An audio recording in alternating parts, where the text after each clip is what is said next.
Are you looking for a faster video? Well, today it's a live stream, and I know you're probably looking for a really nice and tidy, edited down video, but I have ways for you to make it faster. You can click that little gear on the YouTube settings right there on the video and adjust the playback speed, make me sound like a chipmunk, and it'll go a lot faster. You can also look and see if there's timestamps for this project in the description, and if you're on a desktop, you can hover over the time bar at the bottom of the screen and see if it's chunked up into chapters, and then that way you can go directly to the step you're looking for.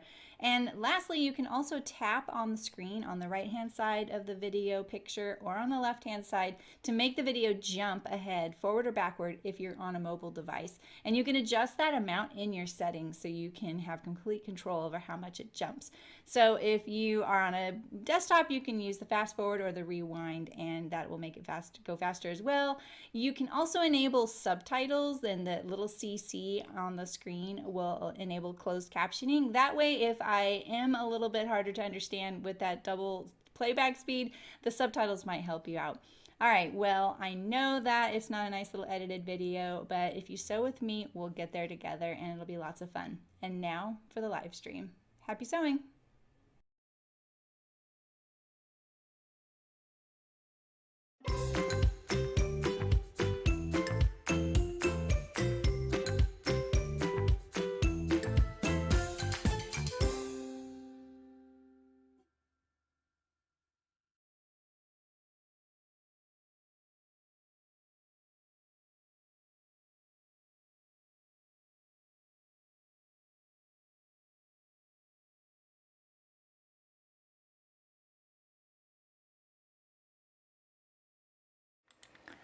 Hello.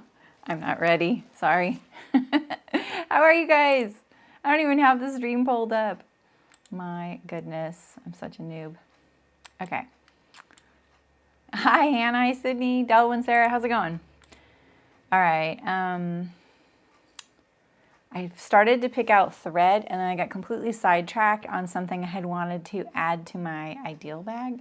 So I'm threading my machine. And I have my keys out because I did some experiments on my key tether thing, and I think I want to change it. So yeah, this thread, I don't know, you guys, this thread does not match very good. What do I do? It's kind of bluish green, whereas this more like a, you know, like a grass green. I think it might bug me. Do I do a contrast, do you think? I don't even have a color in my little tiny spools. This is the one thread color I can never get a hold of. I just, like, every time I go to buy thread, I forget to get it. And I just want it on hand because I love this color so much, right? I think I'm just going to do cream. Ooh, that kind of makes me nervous. Let's see. Makes me nervous because then I'll have to sew really well. And we don't sew as well for ourselves as we do other people, right? So, all right, let me change these. I would have had to change them anyway. I mean, I have this. No, that doesn't work. That doesn't work. Never mind. Never mind. Hi, Martina. How's it going? Okay. Just changing my thread. Again.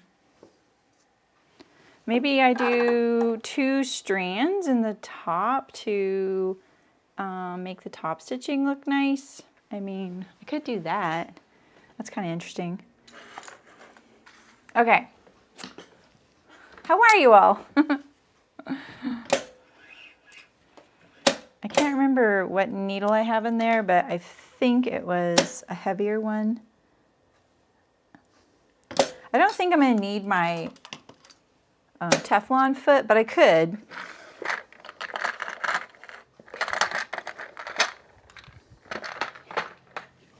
What? There's only one cream? That's not possible.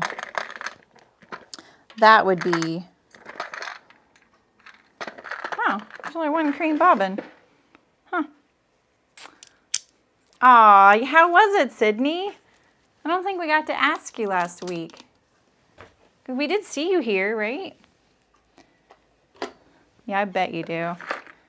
I'm going away this weekend. And I'm going to see some old friends. We rented a house, and we're just going to chill. I'm honestly shocked we pulled it off. That's happening, the whole thing. So, oh no, Carrie. Well, happy Wednesday. Hey, Barbara, how's it going? Okay, I think we're ready to go. So, first of all, if you're new here, I'm Sarah. I feel like a lot of folks downloaded this pattern, which is really awesome because I think it's a really great pattern you all designed. And I think it's really useful. Is my hair coming apart? And, oh, I don't have the, let's see. I don't have this on. But let's move it over here. Oh, I also moved the, apparently, wait, where is it? What? Hello? There we go. Apparently, well, I moved the face cam over here because of something I was recording yesterday that didn't go well. Hey, Ray. What about mixing two colors? Absolutely. Oh, the thread. I kind of like that idea. I don't think I have enough colors to do that, but that's an interesting idea. I don't think I have enough colors to go on this bag, so. Are you still working on cutting it out? Cutting it out is the most work on this bag. That's what I'm gonna say. Hey, Libby. Did a lot of wine tasting, gorgeous fall colors. No, I'm meeting 3 friends who I have not seen for forever. One of them I saw this summer as she drove through. And then the other 2, yeah, I haven't seen them almost since I moved away. But I think I saw them like briefly in one visit, so. But like I was in a book club with these gals for like a really long time. Like, I don't know, maybe 15 years. So it had to modify. Okay, so what I was gonna say earlier is if you're new, maybe you found me because of this pattern. I've definitely been seeing a ton of people downloading it, which is really awesome. I just want to say one thing. I know you might be going, wait, there were no instructions with this pattern. It was just a video. It's just video instructions because it's a free pattern and it's quite big. And maybe someday I'll get around to writing the instructions. That just takes a lot of time. But what I want to say is I am not sewing mine like the way you got your pattern. So if you didn't see my cutting video, I did modify mine to be ideal for me. And maybe that gave you some ideas on making your ideal bag ideal for you. So that's great. So just know that I'm not going to be sticking true to that. So if you want to use this as a sew along for the actual bag pattern, I think you should use the video. I'm just going to be straight up with you because I don't want you to be frustrated or trying to interpret what I'm doing. I am using all the same elements of that bag. I just kind of rearranged it in some places. I'm not doing a flap though. But if you did the zipper top modification, I don't think I'm going to get to that until tomorrow. So you can come for that as well. So that's my disclaimer. Because I do feel like I've seen so many people download it. I'm like, oh, I hope they don't think that they have to come to this sew along. I would love it if they do. But, you know, I just want to make sure that you know that the video instructions aren't me chatting away either. It's like the instructions. So it doesn't take nearly as long when you see me sew it like that too. Hi, Rebecca. Welcome. I know it's been crazy for lots of people. So, all right. So what I have here is I have my car keys, obviously. So remember how I was kind of thinking that I would do the, what didn't I just have? Oh, right here. One of these to clip my keys to on the sides of my bag. Well, I really want to make sure this bag is ideal. So I was playing around with it. So I made this like little strap. So I was like, oh, you know, I don't have fabric for that. I got to make sure I have fabric. And then I was like, let's test it out. You know, sometimes you just don't want to test it out because you're like, it'll be fine because you don't want to know that it's not, right? I want to know if it's not going to be fine. So this was all I had set aside. And then I quickly realized, oh, I didn't even make it wide enough, right? And so then I kind of put it on the inside of one of my bags over there to see how easy is it to get my keys, you know, because sometimes it's really hard when you're reaching inside of a bag to do that, right? This is looking much easier because my hand's helping it. So then I thought, well, maybe the rounded one would be better, and it actually kind of was, and it also fits this, right? Then I was thinking, what if it was forced to sit kind of at the top of this lanyard and kind of stick out like this? I think that that would be even more ideal, right? But then I thought, you know what? What if I went through my other stuff? So I have all these weird swivel hooks. Some of them I only have like one of. You know, like these are samples from when I went to the show. I mean, there's this, you know, but that's not secure.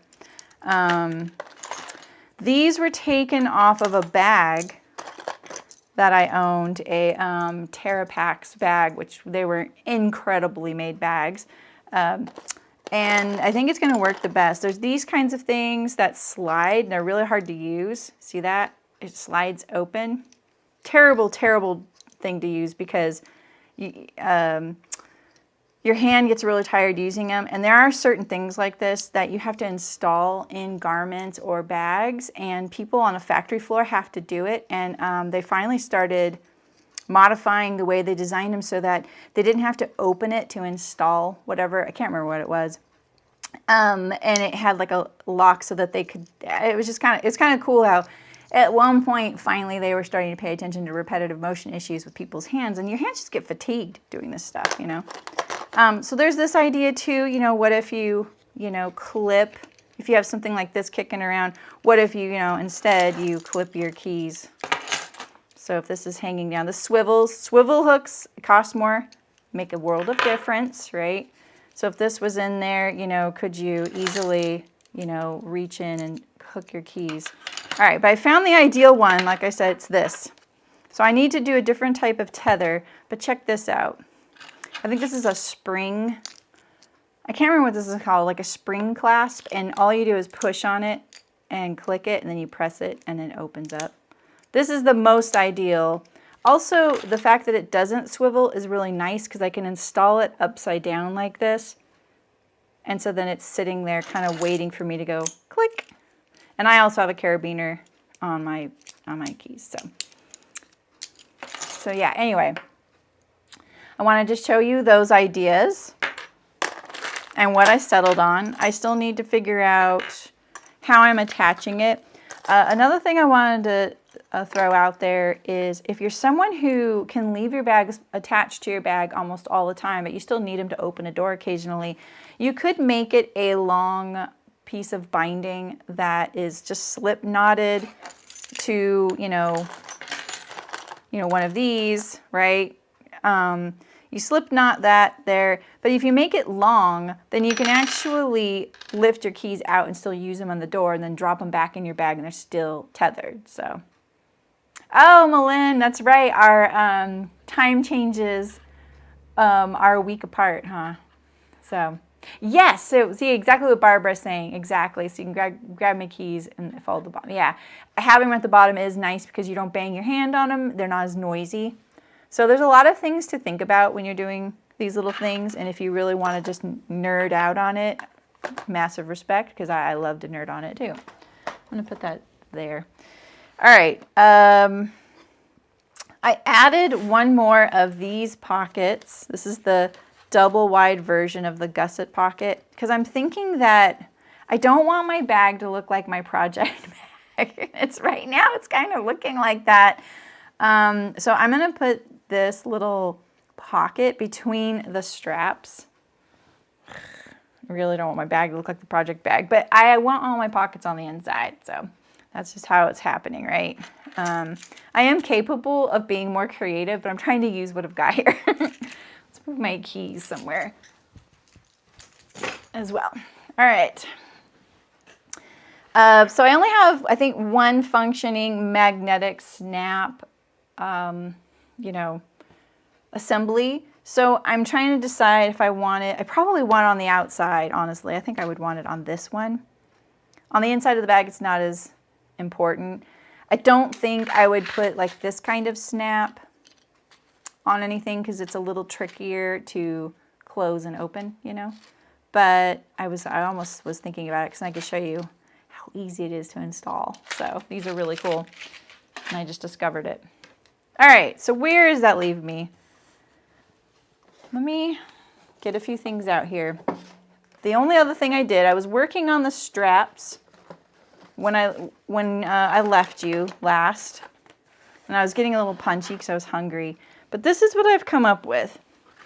I cut a long strip of my waxed cotton. I feel like this is a little over-engineered, which is usually how designs start. They're a little over-engineered. And then you swing the other way and then you kind of find your happy medium. But I don't really have the luxury of making a few of these. So we're going to go with this. So I don't want this wax canvas on my shoulder. I feel like, I don't know, maybe it's just not the best idea. So I'm going to line it with some fabric. So this is what I did. I made my strap and then I just, you can fold your wax cotton and it stays that way. And I used the little Hera marker, which was right here. Anyone see it? I think if you sew a lot of waxed canvas, you would probably like this tool. Here it is right here. And what I did was I just drew on my canvas with this because look, it just draws right on the canvas because it kind of scores it in a way, but it's not scoring it. It's just leaving a mark. I pressed way too hard there. You don't even have to press hard, and then you get a little mark on there. So this is kind of handy for something like that. I did that along the long sides of my strap here and then folded them over. And then I realized, this thickness of the canvas here is a little too much. I don't want this little valley. So I decided to try and fill it with stiffener. Did I say hi, Nancy? Hello.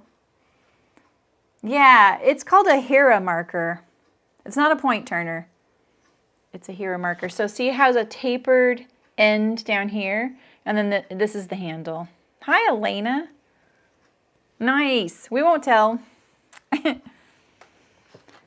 So my idea right now is that I'm going to sew this piece of fabric along one end, fold it over, and then edge stitch the other side.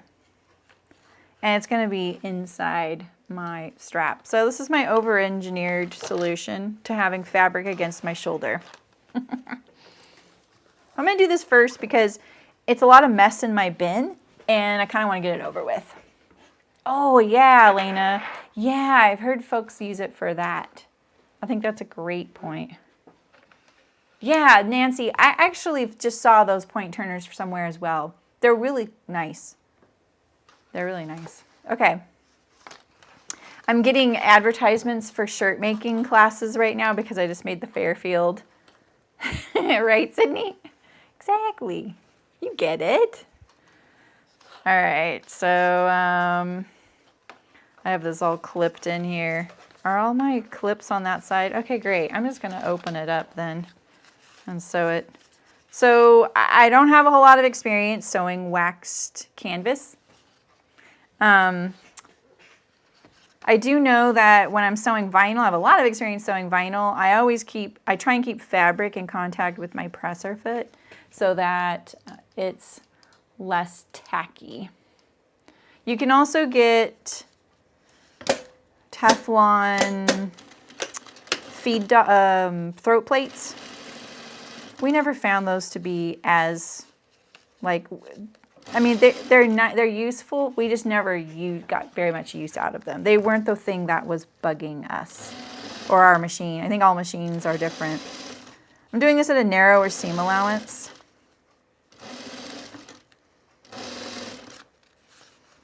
Okay. I'm so excited I'm going to have this bag. I really love it and I want one for me.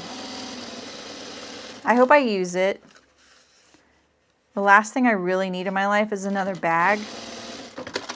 I got a little not straight there.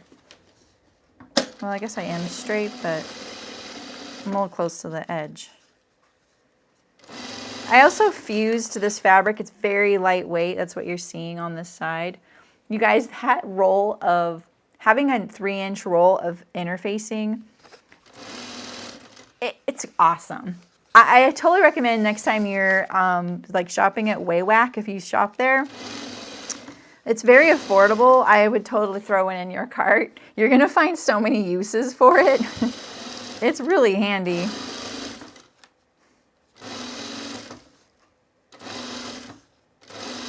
I never recommend things to buy, but this is definitely one.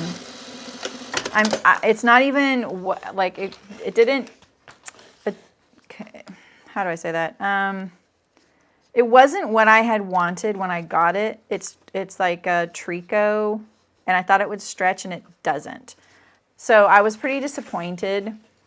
It doesn't say that it stretches in the description, but I assumed because it's tricot that it should stretch. It does stretch going across the narrow side, but I wanted it to stretch along the length, and it didn't. So I'm still finding lots of uses in waistbands, facings, straps. In fact, I'm more apt to use interfacing in a spot where I'm kind of on the fence because I have it. So if that's not a seller, I don't know what is. I'm just refolding it where it originally was.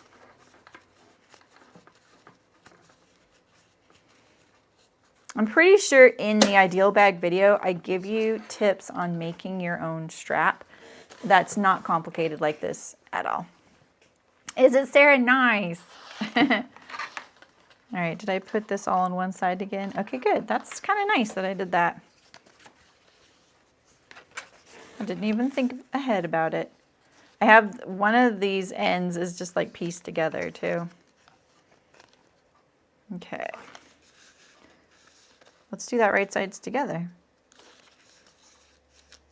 So I turned it back 1/4 inch, but I'm only sewing it with like 1/8 of an inch seam right now, and then still folding it on that pre-folded 1/4 inch edge right here. I have to wait for Terry to get here because I have something funny and I know she's to say. I know she's gonna think it's really funny. Right, Libby? I know. In fact, they refunded me. Cause I just was like, hey, is this supposed to stretch? Because it doesn't stretch, you know. I thought it would, you know, and it's not, you know. I see it's not in the description, but I really wanted a stretchy one. And they were like, oh, sorry about that. And they just refunded me, no conversation, no nothing. And I was like, no, you don't have to do that. I'll still use it, you know, but whatever. And I was at the time going, wow, am I ever going to get through this roll? I'm definitely going to get through that roll. Overthinkers unite. Yeah, right. Right. I know. I was recording a video yesterday because I put the buttons and buttonholes in Michael's shirt. And I thought, you know what? I should make a video on this. All right. So I made a really nice video. Unedited, all of it was about 50 minutes long, and I hadn't even sewn the buttons on yet. And I was like, yeah, that's not gonna fly. That's ridiculous. I can't do that. And I just started rethinking, you know, the whole gosh darn thing. And what I feel like apologizing to all sewists because, you know, everyone who's always like, oh, I hate buttons and buttonholes. I'm always like, yeah, I mean, they're another step, but it's just another step. That's so underestimates the actual amount that step is. That step is like, there's so many elements to that step. It's as if you're making a whole other garment.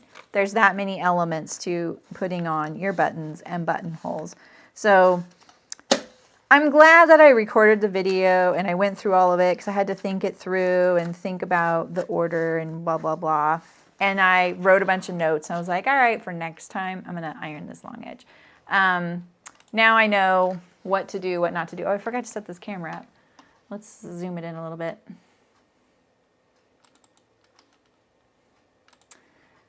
So yeah, that was a good, like, I am definitely not one of those amazing video people that makes those edited how-tos and they're like 6 minutes long for something really complicated. Granted, I know you guys don't come to me for those kinds of tutorials. You want something that actually has some like why you do this and how you do that. But come on, you know. All right, so if I do that right there, how much do I need to iron this back? Okay, that's what I was hoping. I thought it was a 1/4 inch, but I wanted to make sure. I'm gonna try not to touch my wax canvas.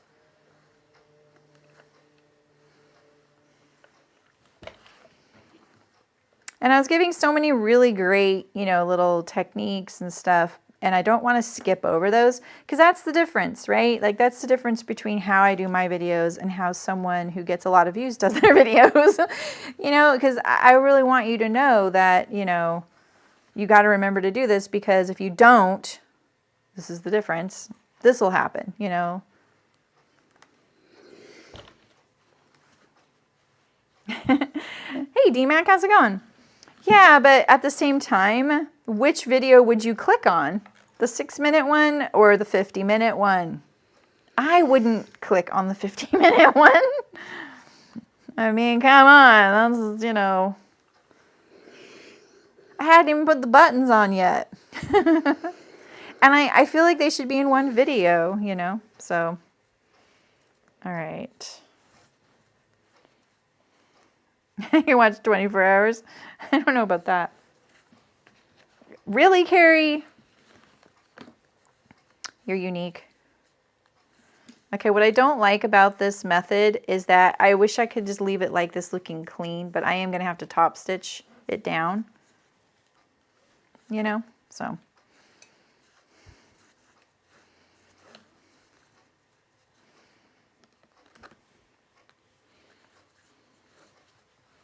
Right, Elena? Exactly. And then you'd speed it up.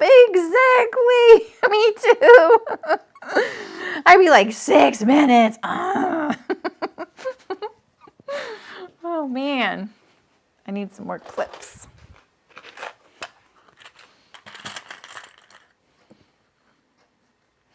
Yeah, so I think like it's almost like I need 2 videos, right?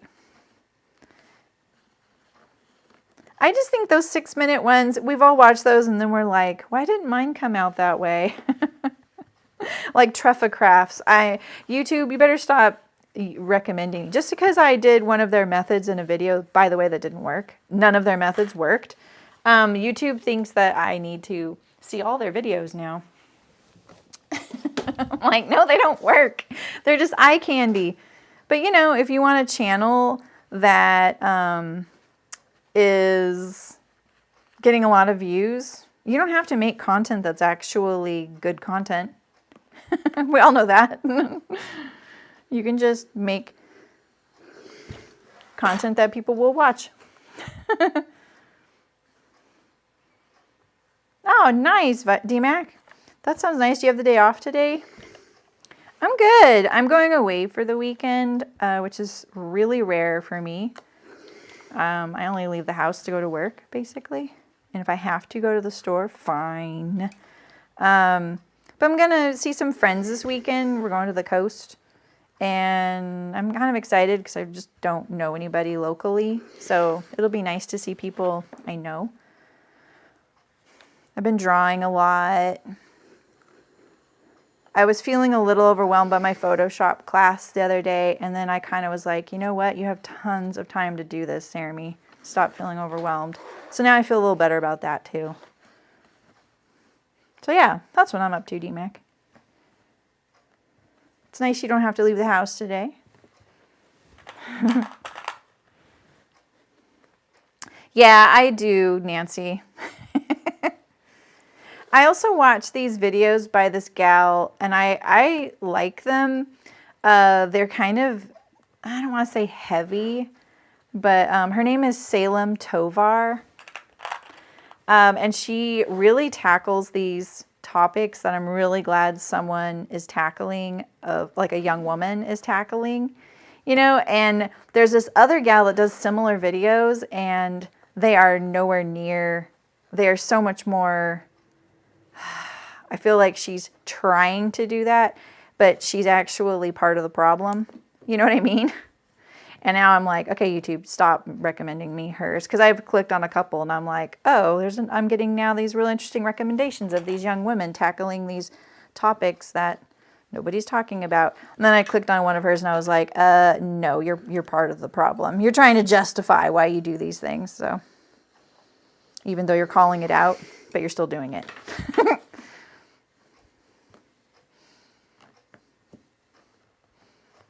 Okay.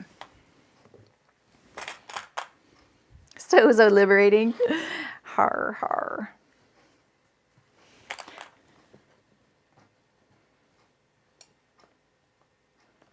Yeah, right, Danny? I was thinking that, like, if I had it in me to do both, I was just talking to the Wardrobe by Me patterns gal, and I've been she's been really awesome in sending me garments that she wants videos of, and so I just did one. I recorded one for her and her husband. She and her husband are editing it. I don't have to edit it, which is really nice.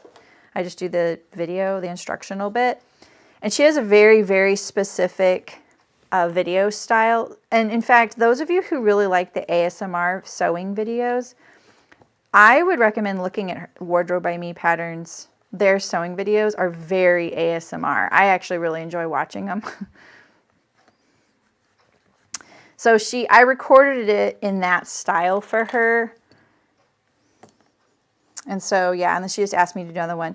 And so we were talking and she was like, yeah, I could not do all this unless my husband helped me. I'm a one-woman show. I was like, yeah, right, same. All right. We back at the machine. Yeah, but like Danny, I feel like, what if I could do that? I could do the really short one, the Cliff's Notes version, and then, okay, if you really want to deep dive into this, you do this. I could probably do that if I filmed it smartly. See, sometimes then the filming takes a lot longer. With the same footage, you know. Yeah, those are great, Barbara. I need to do more of those. You guys gave me some really great ideas for those, and I have them. I can't believe weekly how much time the live stream takes of my work hours, and I'm working more than the hours, obviously, you know, that than the 40. Because I love the live stream, but I want to do all these other things, you know. All right, I'm going to sew on this. I want to see what my bobbin's going to look like. I mean, it's all right. You know. My over-engineered strap. Yeah. It looks cool though, doesn't it? I need my awl big time here. The good news with the wax, it's unforgiving. The bad news with the wax, it's unforgiving.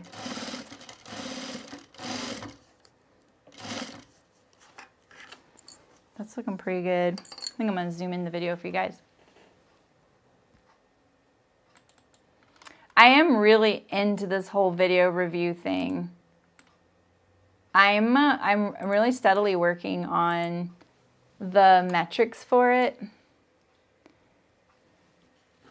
This fabric looks so much better in person. Look at it up close. Far away, it doesn't look that good. And I've been chatting with the person who kind of inspired me to do it a lot about it too, and it's really interesting bouncing ideas off. And a few of you have actually commented some interesting things as well, because you heard me talking about it in the live stream. And then someone gave me a really good, like reinforced something I've thought about, but in a really a way that made me go, yeah, I really need to think about it this way. And their suggestion, it was a patron that messaged me, said, oh, I just watched your Fairfield video, and I can't agree more about the honest review thing. And their suggestion was to do away with the difficulty level rating, like beginning, intermediate, advanced, and just put a time, like Like how much time will it take for me to sew this? Pattern review. Sorry, Ray. Thank you, Ray. Thank you. Pattern review. Sorry, guys. Video pattern reviews. And so their reasoning was one that made it kind of drove it home for me. And that is like, if you're cooking, you know how when you're cooking a recipe, it sometimes tells you, oh, it takes about 20 minutes to assemble this, and then 15 minutes to bake, and then, you know, you gotta allow 10 minutes to cool. That is completely normal in the world of cooking. There is no beginning, intermediate, advanced level in cooking, right? How's this look? Yeah, this looks okay. I'm just edge stitching this side so that it looks symmetrical now. And they also said that they heard in a recent Love to Sew podcast that they were addressing the idea of abolishing beginning, intermediate, and advanced, and Helen and Carolyn were a little skeptical of it. But then this person was like, yeah, but what if it was a time thing that replaced it? And I think that that's a very interesting concept. I don't think we're all ready to let go of difficulty ratings. My problem with difficulty ratings is that they're all the same difficulty right now. Everything is a beginning difficulty, and I don't think that's fair to beginners, because not all of them, because I've seen like some and I'm like, they rate that as beginning? Like, why would you rate that as a beginner? Maybe if you sewed it a certain way, but not to get the look that it looks like on the thing. Yeah, right, Nikki? Yeah, so if you've ever seen one of my patterns, like one of my big patterns that I had, like really, like the chicken boots ones, like the project bag pocket bucket, I always tell you, this is the skill you're going to work on, you know? Oh, they inserted the time for each step in the last book. Tilly has inserted the time for each step in the last book. It's very interesting. Yeah. Yeah, this person also said that they're like, I would love that too. I would love to know this next step's going to take you 15 minutes. Because if you're a chip away at it sewer, which a lot of sewists are, you might want to know, all right, I have a meeting in an hour. Could I do this 20-minute step? Could I do this step? How long is it? Is it a 20-minute step? Because I still need to eat lunch too, you know? Yeah, right, Ray? Yeah. Right, Malin. Yeah, and I think that that's, well, and that's what they said too, Malin. They said, okay, I know some things will say, and I guess this is what Helen and Carolyn were saying. My seat is so asymmetrical right now. They were saying, yeah, but that might discourage sewists. And this person was like, but the thing is, that doesn't discourage me. That makes me go, okay, now I know how long it's going to take. And so I think it's just, you know, what it is. I think you got to really want the project, personally. I think that's where it starts. How bad do you want to make this? And I don't think there's anything wrong. I might regret saying this. I don't think there's anything wrong with discouraging someone to sew something based on time, because I think that in a long way could end up driving pattern companies to make good patterns that you really want to sew. You don't care how long it's going to take. So then maybe we won't get so many patterns that are so freaking similar. Hi, Walter. I bet Walter would have some nice things to say, but he can't hear me saying that, so. Some good input. Yeah, right, Carrie? The skills needed. Yeah. This day 3 of a 2-hour project. Yeah. Okay, yeah. It would probably be as meaningless to me as beginner. Okay, yeah. This is so interesting. Right, Libby? Yeah, okay.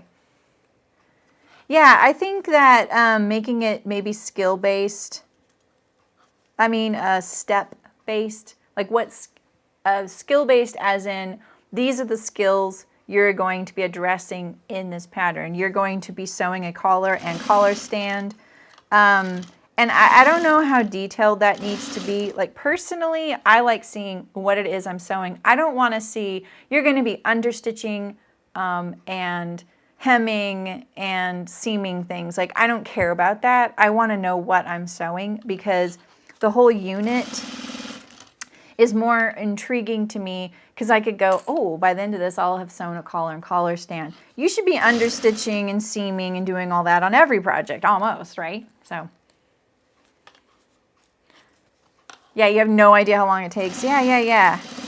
Yeah, so maybe knowing that wouldn't be very helpful. Yeah, right, Mafio? Yeah, and my problem with the time thing, I was going to say this earlier, is that I think that pattern companies will, they'll be hard-pressed to either underestimate it to attract people to sew it or overestimate it so people feel accomplished finishing it under the time. Oh, right, Elena? Yeah, right, Martina? Yeah, and that's the thing is like, a lot of people who answered the poll, a few of them said, I want to know how long it took you to sew it, meaning me. And that's kind of hard because someone asked me that here, how long it took me to sew that Fairfield. And I was like, well, if I were alone and not doing it for a camera, it would probably take me like 2.5 hours, right? With all that plaid matching and stuff. But what were my streams? They were like 3 hours each, so 6 hours, so it's different.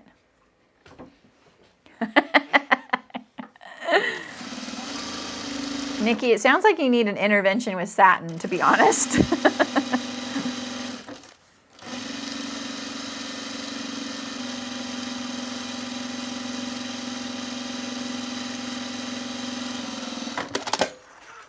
All right, so here's my strap. You can see my feed dogs leaving these lines here.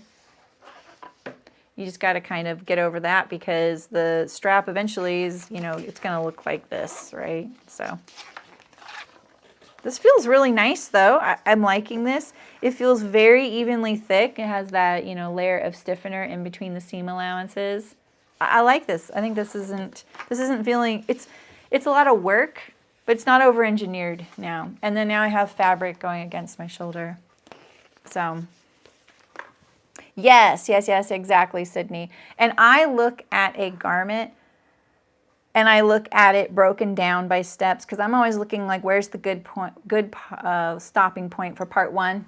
So I can get kind of good. But you've seen me underestimate time all the time. So, all right, so I'm going to assemble this outer pocket that I want to go between the straps. I have some concerns about this pocket, mainly because I'm not putting the elastic, and so basically this gusseted pocket's going to be like this, and my flap is going to stick above, you know? That's why the magnetic snap will be great. Yeah, exactly. First time versus, yeah.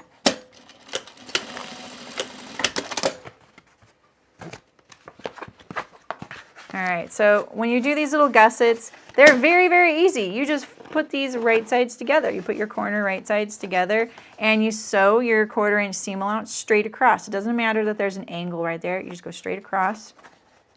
1/4 inch seams are throughout this pattern. And then we're gonna pop it to the right side.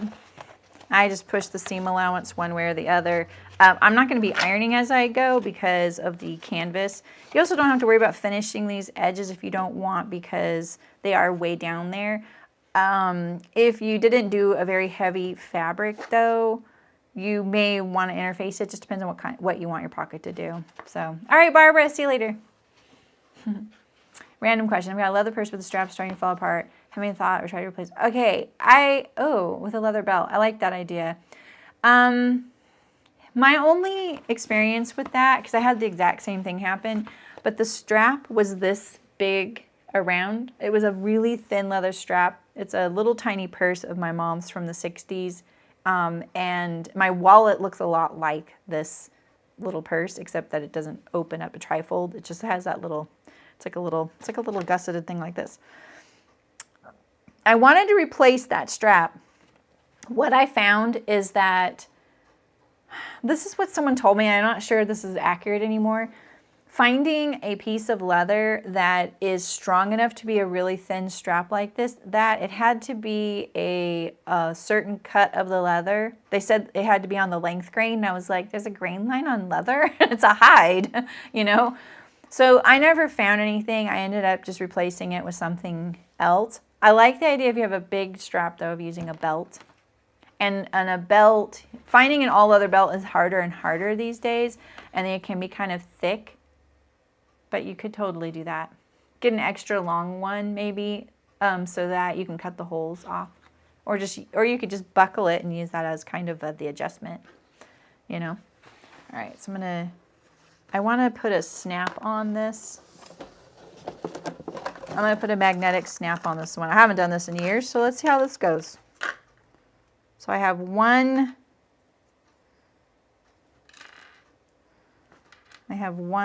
assembly, unfortunately. And I only have one of these discs. What happened to all these things? They must have just fallen out of here. I think I'll do it on the fabric side. All right, so let's hem this.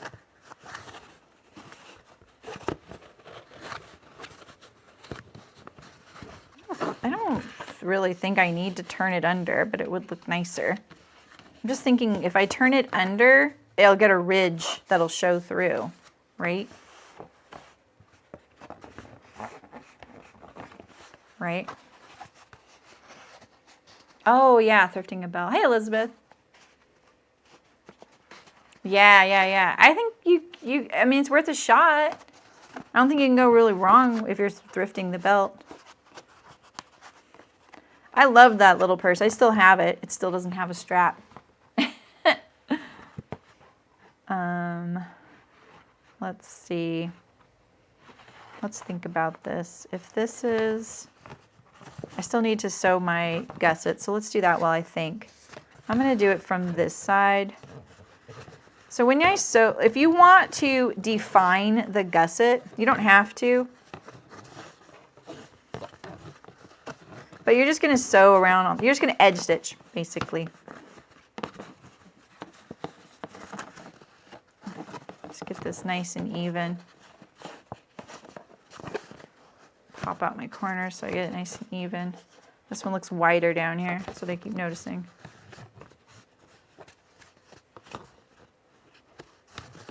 Where's this one looking wider? I kind of want to do it from this side though, so that I have nicer looking stitching.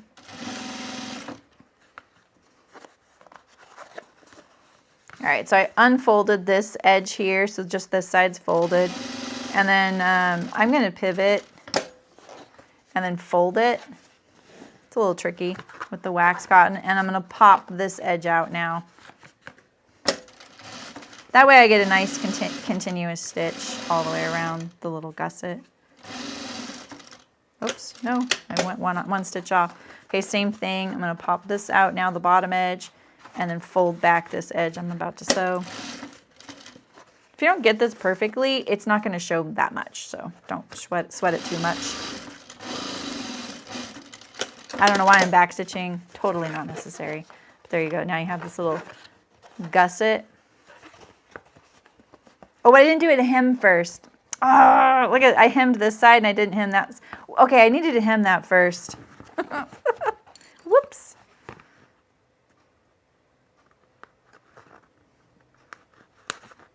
When it's almost like I'm sewing a prototype today. Sorry, guys. Man, now I'm gonna have a back stitch there on my ideal bag. That is so not ideal.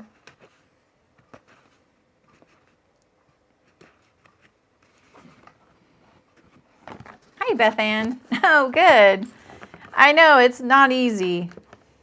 Everyone's schedules are changing a lot lately, too. I know that. Well, welcome. Thanks for trying to get it to work. Rip. It's a drink, Mickey. Really, Chaz? A mostly ideal bag. Maybe I'll just leave that folded down and then the snap will hold it the rest of the way, since now I've kind of doomed myself.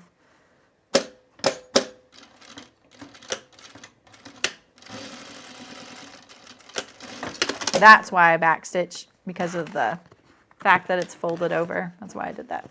All right. So I'm going to do the bump side on the flap. I'm going to use the little disc on that side too. I don't have a disc for this side, unfortunately, but I kind of wanted to look at if this was sewn down to the bag. Let's do the fabric.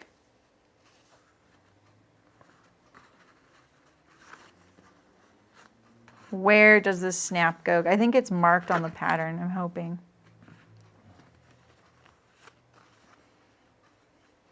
What if this was up like this and full?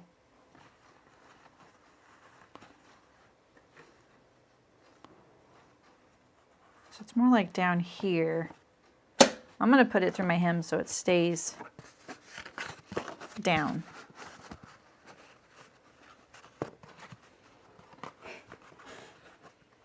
Where's that hero marker? There it is.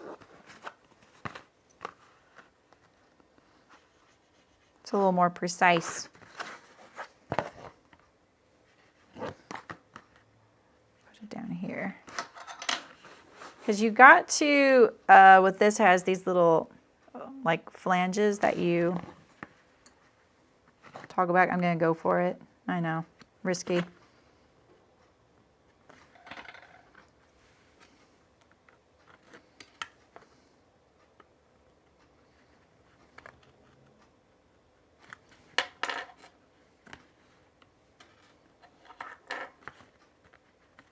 You don't want to make those slits too big, because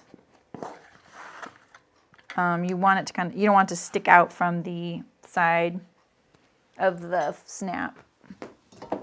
Here we go, this will work. And then press it down and press it down, and there you go. These are really easy to install. You did, Nancy. Libby, aw, thanks. So many sews are intimidated by YouTube sews because it looks like the deer thing. What? You think so? Gosh, I hope not. They don't do everything perfectly. I'm testament. You have fun with my company's pension guy. Looks like I can retire. Wow, Nancy, congratulations. That's huge. Wow. That is awesome. You retired from teaching last May, Beth Ann. Congratulations. You were a teacher. That's awesome. Wow.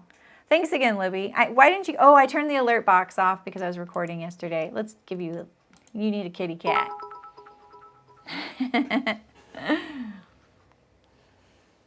There we go.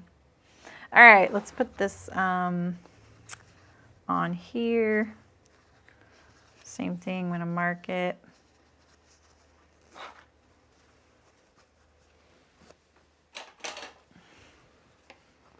I'm going to use a Chaco liner.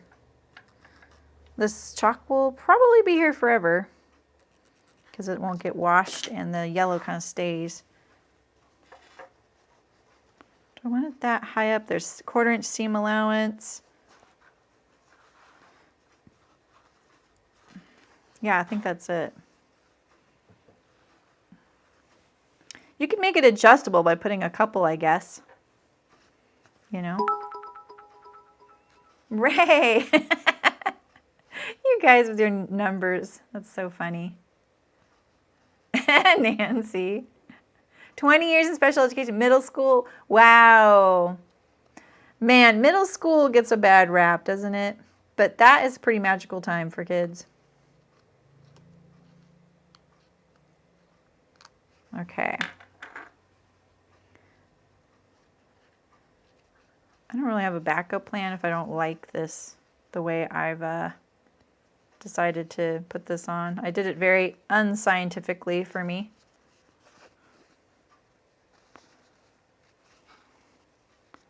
Get in there, there we go. And then this one, I have one of these for.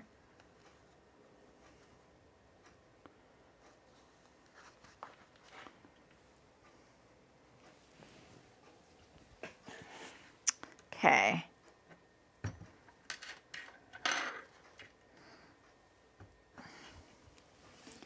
If you ever see magnetic snaps on sale, I say grab a few. These were like $4 a set at the time. That's awesome, Carrie. Mostly because you couldn't see. And then you got glasses. All right. You definitely want to make sure you have room around your, whatever you're putting on, for your sewing machine to get by. Don't forget that part.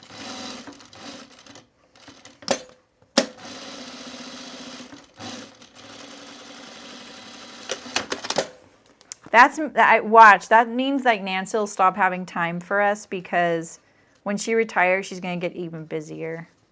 That's what happens to people who retire. Right, Beth Ann? You get even busier.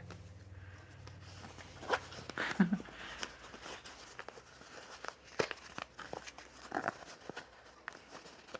right, so this is my, I don't even need to do this today, this outer pocket. But I am going to sew the straps on today, so probably. Oh, I bet, Eliza. You get busier, Beth Ann? I guess so. Oh, really? There's a person that works with your hand press. Oh, that's cool. I don't have a hand press, but that would be really cool.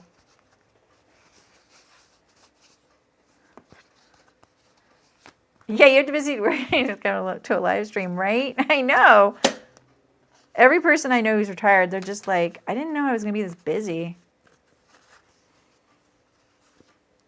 All right, I'm gonna top stitch this. Came unthreaded. I must have tapped my foot pedal while I wasn't sewing. And then what happens is the thread take-up lever comes to the bottom down here.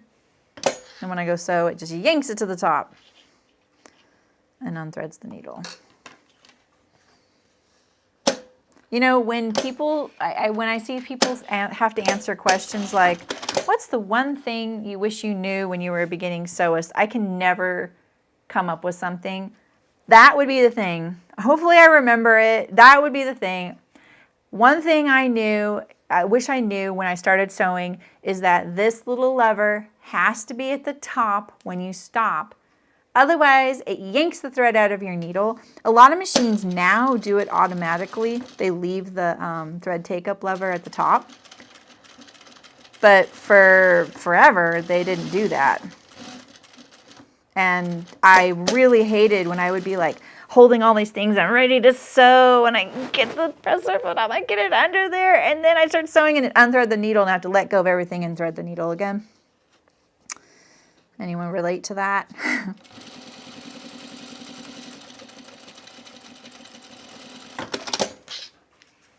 All right, here's my little flap. Cool. All right, so let's see. I'm going to do the same thing again, basically. I am looking for, my bin is a little higgledy-piggledy. It shouldn't be. I've organized it like 4 times. Okay, I need this. And you guys, but where is your, oh, it's right here. Okay. Right? What is this?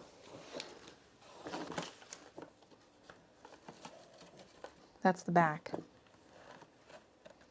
And that is the side. Okay.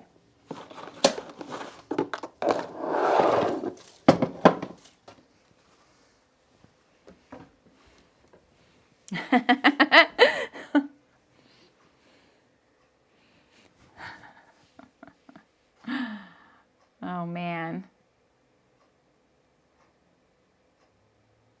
Right? You bent so many needles yanking stuff from under the press fit at the wrong time. Oh, yeah. Oh, yeah, Nancy. You've never broken a needle, Carrie? Wow. Change your needle a lot. That's the other thing. People don't change their needle often enough. And I'll bet a lot of you are going to nod your head but not admit to this. That you only change your needle when you break it. And you really should change your needle more often. Just speaking as someone who has to hire a mechanic to come to do my work on my machine, which costs a lot more, I recommend it because it's the timing of your machine that's really the thing you don't want to mess around with. And anytime you break a needle, you risk accidentally messing with the timing because it hits things. I'm no expert on machine stuff, but I also know, like, I've had friends text me and say, my machine, it won't sew, won't do anything. I've done everything. I've rethreaded it, blah, blah, blah, blah. I'm like, have you changed the needle? They're like, yeah, but the needle's fine. I'm like, just change the needle. And they always text back, they're like, why did that work? And it's because you can't tell that it might be slightly bent or have a barb on it. And in fact, if you ever see me change my needle, you'll see every single time, I do this out of habit, I rub my finger along the side of it to feel it when I take it out because I like the reassurance that there's a barb there, and there usually is. When you break it or for a special project, yeah. Hey, Terry. Right? Yeah. That's my girl. Okay, Terry, I have something funny I've been waiting to say because I knew you'd think this is funny. It's not that big of a deal. I can't remember what it was I did recently that made you laugh, but I was wearing my free range, one of the pairs of free range slacks that I own yesterday, and I was wearing them under a tunic, so the top wasn't showing. So it was kind of like wearing a dress over my pants, essentially, because the tunic's not long enough to be worn as a dress, or it's just, I don't know. Anyway. And I didn't realize till I put my pajamas on at night that I was wearing them backwards the whole day. I was wearing my pants. How can anyone wear pants backwards all day and not notice? And they did feel a little funny, but not enough for me to go, what is going on here? And I just attribute it to the fact that I thought, well, I am a little chunkier now than when I made some of these clothes, so they fit me a little differently. And I'm slowly trying to make some more jeans so that I fit into pants that I really like wearing. But yeah, I wore those all day yesterday backwards. Now, I am famous in my house for wearing my underwear inside out. In fact, my camisole, I noticed before I got on, is inside out. I don't know what it is. I think that my eyesight's worse than I think. I don't know. Anyway. You can, Elena? Really? I'm just trimming these little spots where so I don't have like a fold there, I don't know. It should feel really different. Like the back waist, the back rise should feel too short in most cases if you flip your pants around. And the front should be too baggy. But not right now. Like the front of me is looking a lot like back, so... You wish you knew that. Okay, what you wish you knew when you were a beginner is that it's okay to use your seam ripper as many times as it takes to get. Yeah, absolutely.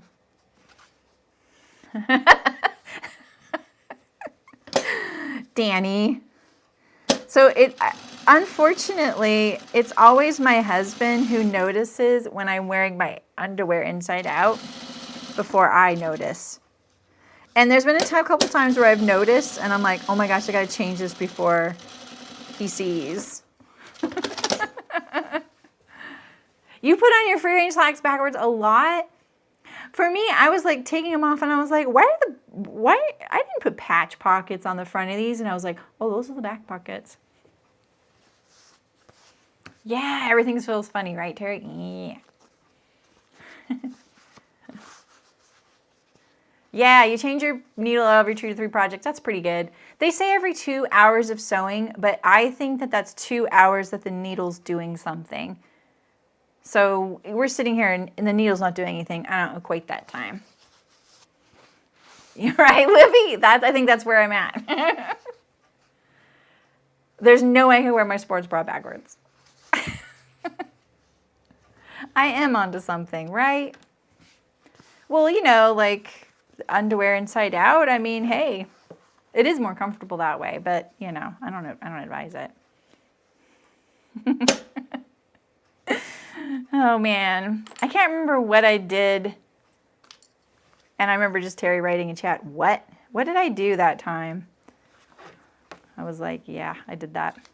I've already blocked it out. Okay, so what have I got going on here? This is this pocket here. I have another one of these. And this is the pockets that usually go on the front of the bag, and mine are going to go on the front, but they're going to go on the lining, because I think Elizabeth gave me that idea. But I made the 2 gusseted pockets into one big pocket, so I could put my wallet in there. So this one here is my eyeglass pocket, right? So I have this little bit of fleece behind it to make it soft. That was your guys' suggestion. This is missing a pattern piece though, isn't it? Or is this it? This is it right here. Okay, yeah, that's it. All right, and so then I have 2 zippers. 1 and 2. I'm just using zipper by the yard. And so how is this sewn? I need a picture.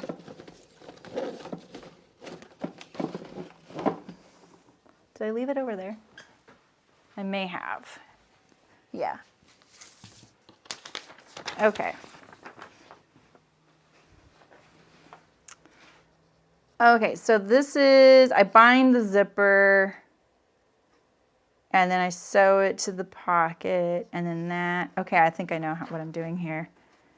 Okay. All right, so this one is the straight pocket right here. I'm going to do this one first. And so I didn't bind the top edge, so the zipper just gets sewn right sides together. And my zipper's going to close going that direction. Wait, is this one-way fabric? Oh, well.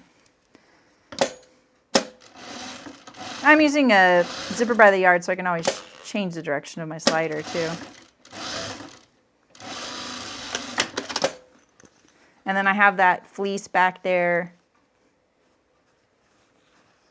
This is how I did. I could have enclosed it. Oh, well.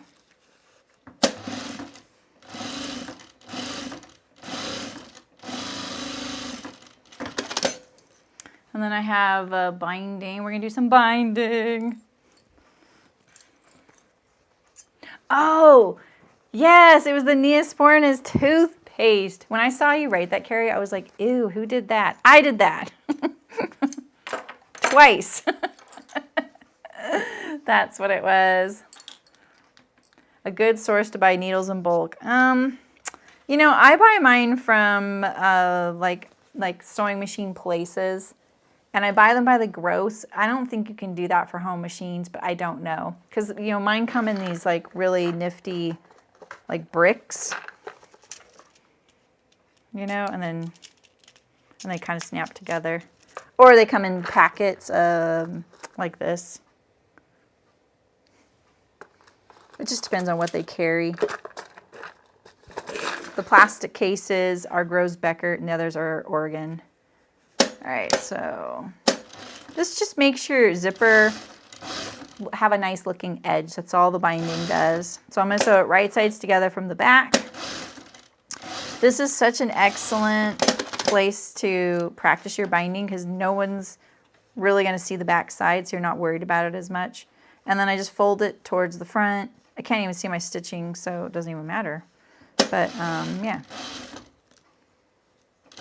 I also gently pull the binding on the first pass, not this one, but the other one, and it makes this pass a little easier. So there's one. I'm going to stitch this down since it wants to curl. It's just that fleece. All right, and then I have this pocket here, which I've faced. I'm just going to treat this all as one, and that's just because this Liberty is so thin. So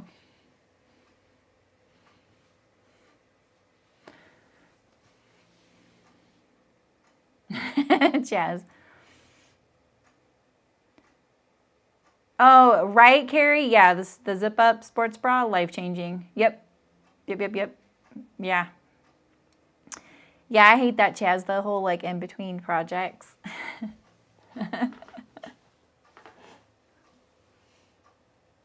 Lots easier to put on, but still sportive. Yeah, I'm using the She Fit ones. I love them. I will never make one of those for myself. They are doing a good job. Hi, Amy. Oh, no. I don't even know what that would taste like. Oh, cool, Nikki. Yeah, you got some binding. Did Dustin? I don't know what that tastes like. Oh, gosh. But what's all the bias shown on Instagram for? What do you mean? I haven't even announced on Instagram that I'm selling bias. I've only told you guys in the newsletter and Patreon.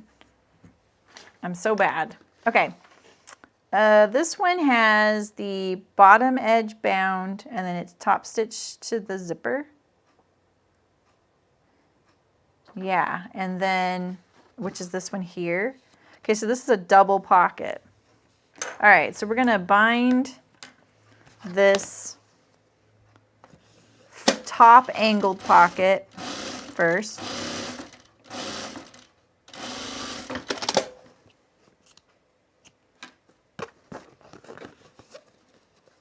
This binding looks really good with this wax cotton.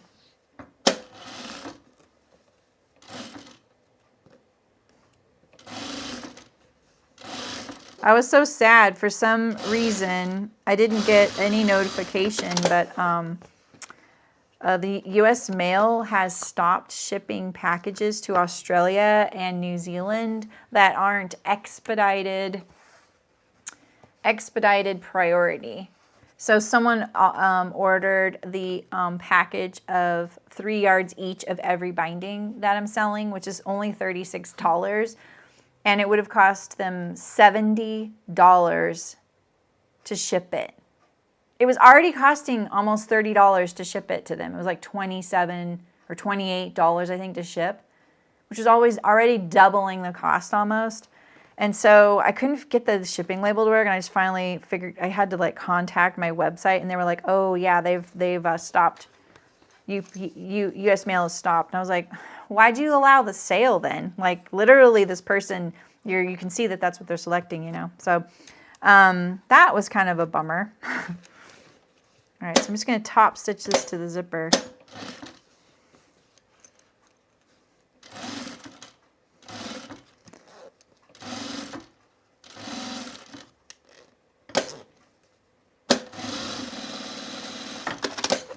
Okay, so I did that kind of wrong. Like I should have made sure this edge was all the way past, like so it's straight here.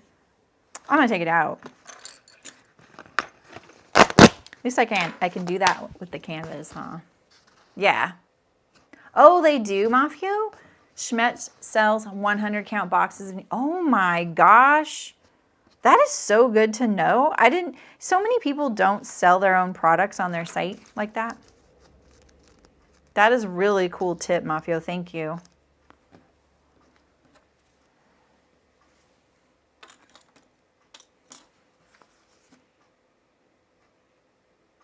What have you thought about getting that's kind of pricey, Mrs. Necro, Carrie?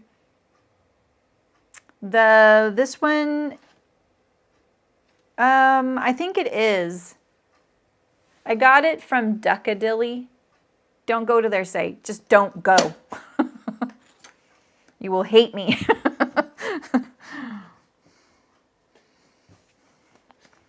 All right, I'm going to do this a little better. In this one, I'm making sure my zipper stops going this way because I don't want it down here at the bottom. This one has to go that way because it would otherwise end up being behind here. So just trying to keep you on your toes, you know.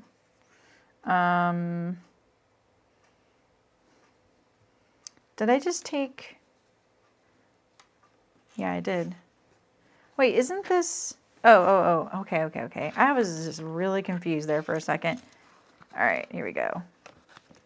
I cut my zipper really long. So make sure that when you're sewing this on, that this point here lines up or goes past this edge here. I remember saying that in the video too, but I still forgot it. Otherwise, you will have to angle your pocket, and there's just not enough seam allowance on this project to do that. And then you can just straighten it like this and straighten it at this end. Same applies at the other end too, but in general, you start at this end so you kind of know. And the zipper length is accommodating for that.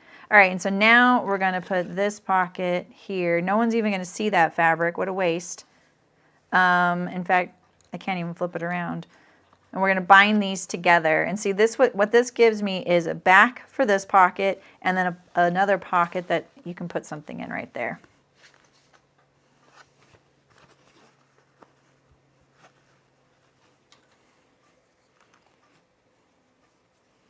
I don't know if the shipping's more expensive, but they're just, they're not allowing it from the US to Australia and New Zealand. You can use UPS, you guys, but they just decided to opt out because that would have been $50.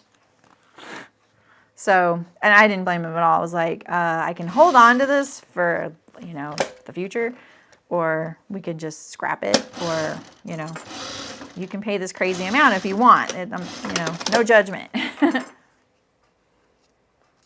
Oh, yeah. Yeah, exactly, Carrie, yeah. That sheepet bra. I think Champion makes a zip up one. Is it? I think I might be getting that wrong. I never wanted to try it because I was like, that looks like body armor. It looks so heavy and thick, but the she-fit one's amazing. All right, so now, so this right here just created the backing of this pocket. So we have a pocket here. And then when we lay it on here, we have a pocket behind here too. So we have 3 pockets here. And then we top stitch this down, so then the back of the lining creates the background of that pocket.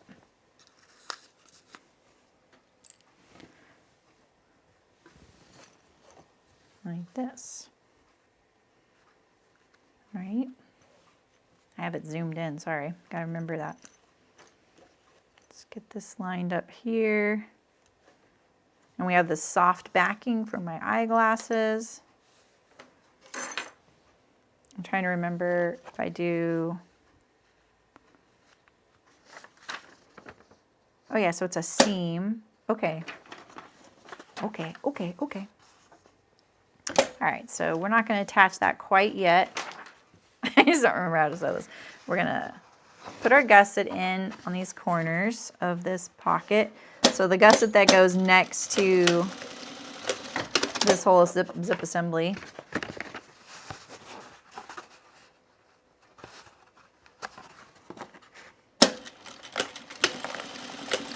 I feel like I'm forgetting something right now, but we'll figure that out in a second. Yeah, there's a couple out there. I just always had shied away from them. I always used the Title IX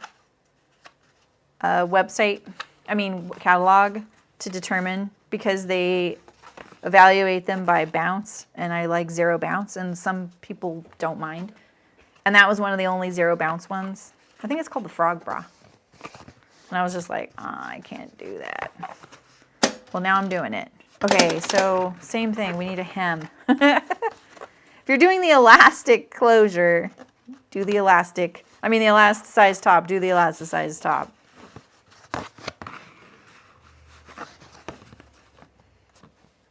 I kind of really like that clean look of the other one without any hem there. Think I can just do that again?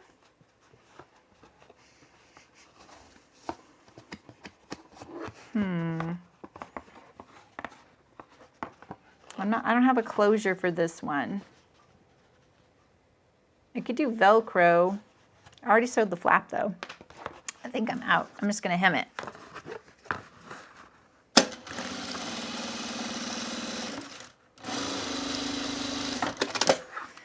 I will say the wax does not want me to sew straight.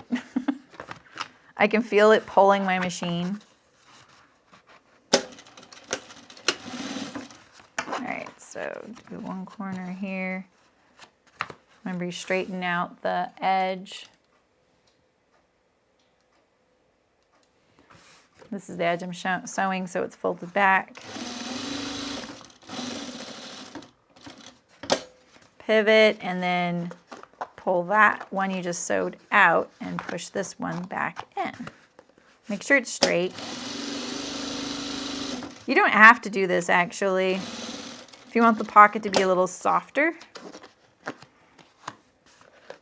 It's just something fun. With the wax cotton, I think it's kind of cool because it'll really stick out. This is where I'm wondering if I forgot something. And so now I think I can sew these together. Right? But I have to still sew that down. Maybe this doesn't line up. Is that what it is? Maybe, just trying to remember here. Oh, maybe I sew it 2 here first. Maybe that's what it is. Okay, let's try that.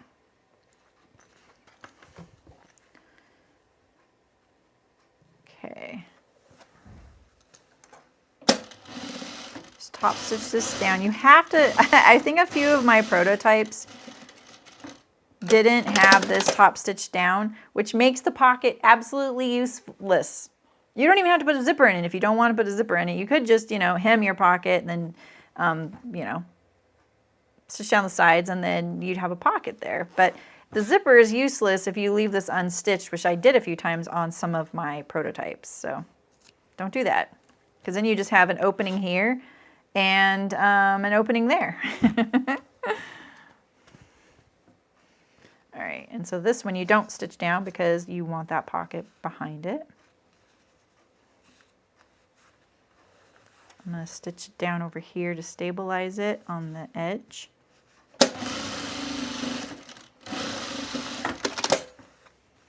And on this side, I think this is how I did it. I stitched down right sides together through all layers. I thought it matched up a little better, but that might be just my binding. We need to clip this, that's what it is. I think we clip this, right? Clip that so that it's open right there and right here. I'm just doing 1/4 of an inch. That's right, right? Ooh, I hope that's right. Yeah, right, Carrie? Hey, Made by Pam. How's it going? I don't know what DST means, but hello.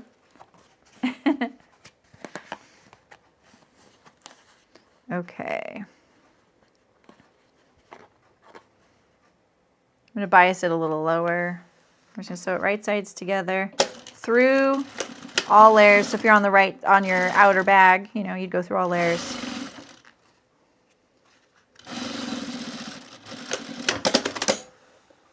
See how crooked that is? It's the canvas.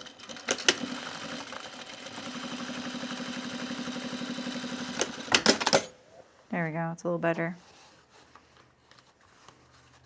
Ooh, it goes all the way to the edge. It's like I planned it.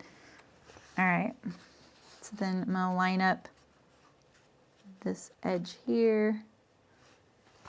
I think I'll sew the bottom to help it stay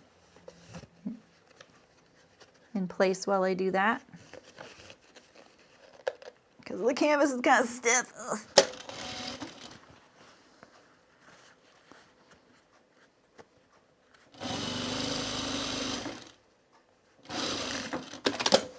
And right here.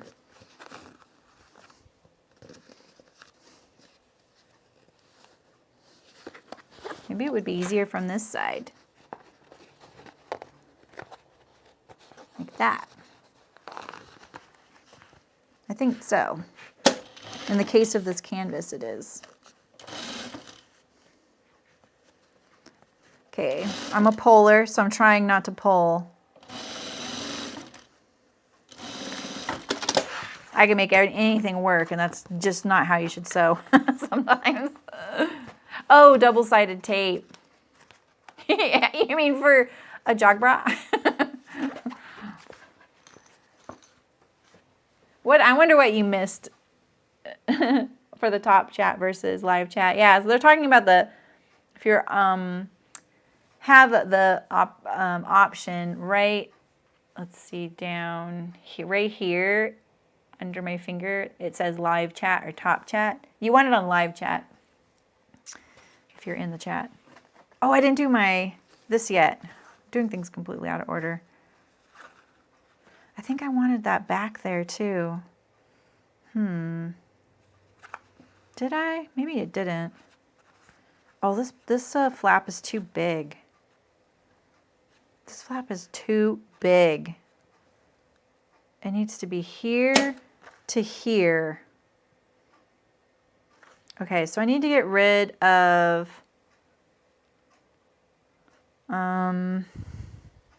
like a whole inch.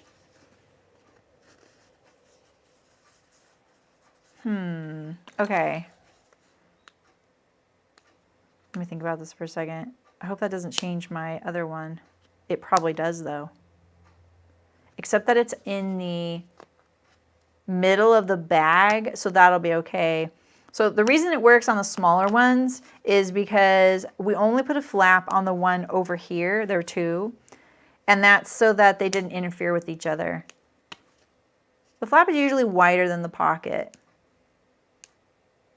Okay, I'm just going to take out my top stitching for a little bit, and then we're going to chop it off and make it smaller.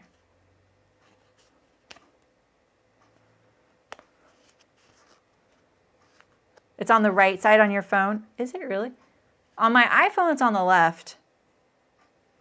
But I can never get it to toggle. The reason I don't watch the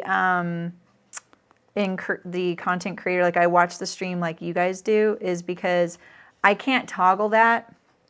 There's something weird with it that it covers, it does some sort of integration thing, like the screen, I can't grab it.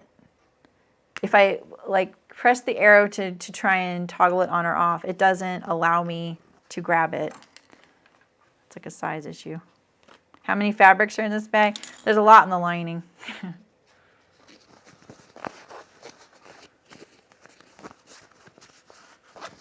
Oh, no. Oh, the top of the... Oh, right, maybe, Pam. That's a good idea. I could have done that. I don't have any of that, but yeah, I mean, I guess with the wax canvas, that's true. I feel like I could have left it, too. Oh, yeah. So, yeah, same with me, Nancy.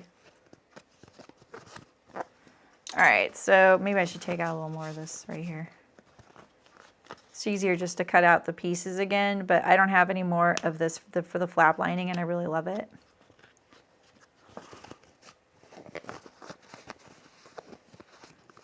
Finally catching out Twitch does it, right? Well, the chat's on the side if you have the window open big enough. If you don't, it's underneath. And I actually wish Twitch would do it underneath so I don't have to have it on the video, like making the video smaller.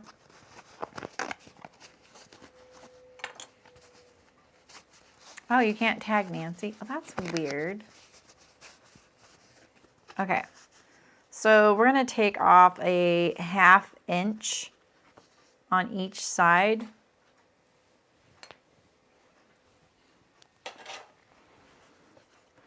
And I'm going to measure it. I should just take out all the top stitching, honestly. It doesn't matter if I chew it up because I'm going to cut this off in a second.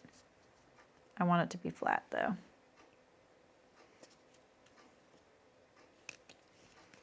This feels so much like I'm prototyping right now. Sometimes I end up with a bag that's so Frankenstein because I just get to a point where I'm like, shoot, I don't want to keep recutting pieces to try and make this bag like usable. You know, it's like the whole like, do I sew it in muslin debate? It's the same with bag making. You're like, But I really believe, like, for years, I would really beat myself up if I used real fabrics, you know, because I felt like in a way that it was cheating, that I should have just been using scrap fabric to make my prototypes. But here's the deal. Even designers want it to look cool as they're doing it. You know, you kind of want the, it's more inspiring. You're more motivated to work on it. You know, sometimes we'd get a new fabric in and it would coincide when I was designing. So it's like, oh, I get to use the new fabric. And then we'd always be like, oh, shoot, but what if I use up too much of it, you know? This is why flaps on gusseted pockets are a little bit of a challenge, because then they get a little narrow for the pocket in question for how deep it is. All right.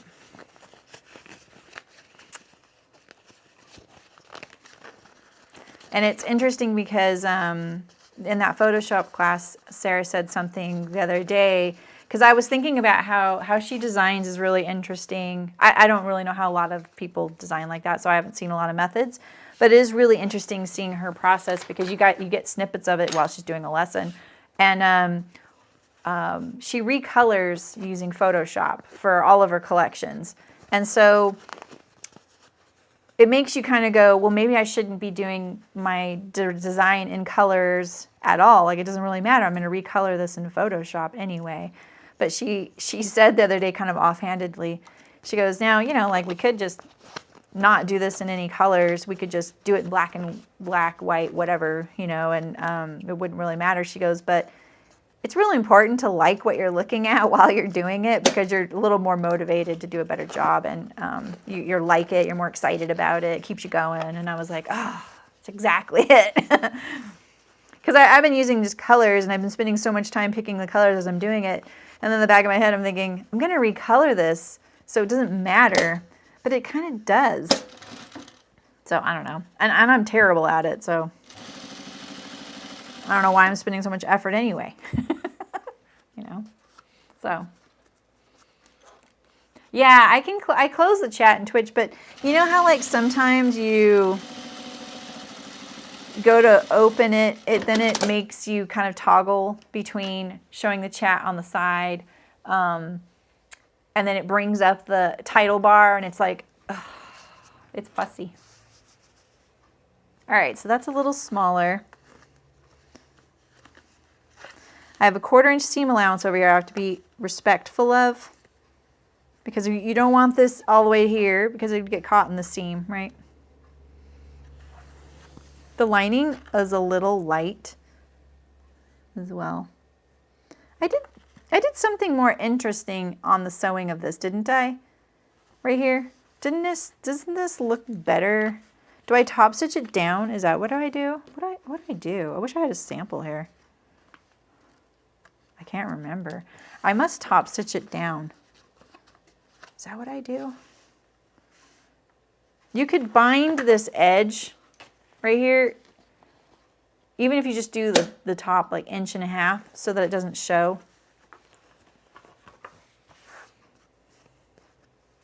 I know I addressed it. I just don't remember what I did. All right, so I'm going to center this. I'm going to bias it over here. I line up the raw edge usually with the top of the pocket, and I'm going to pull it up a little tiny bit, and then so I can enclose that raw edge in this stitch right now.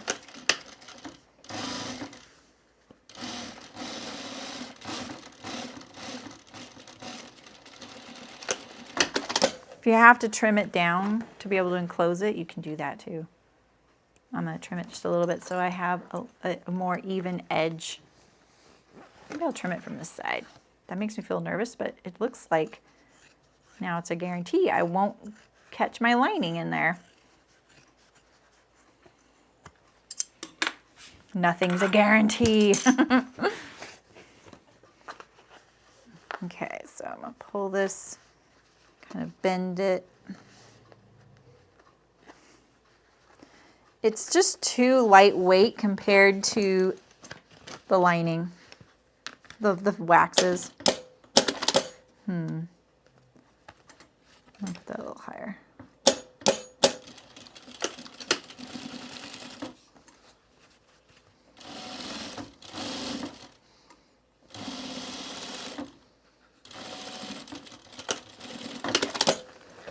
All right, so that's my inside front.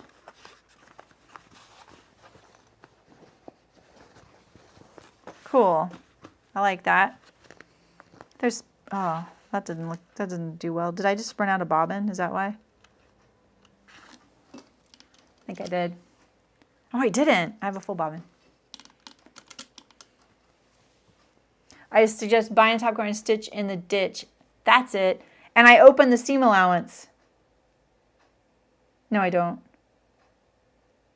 I did, huh? In the old video. You mean the video? No.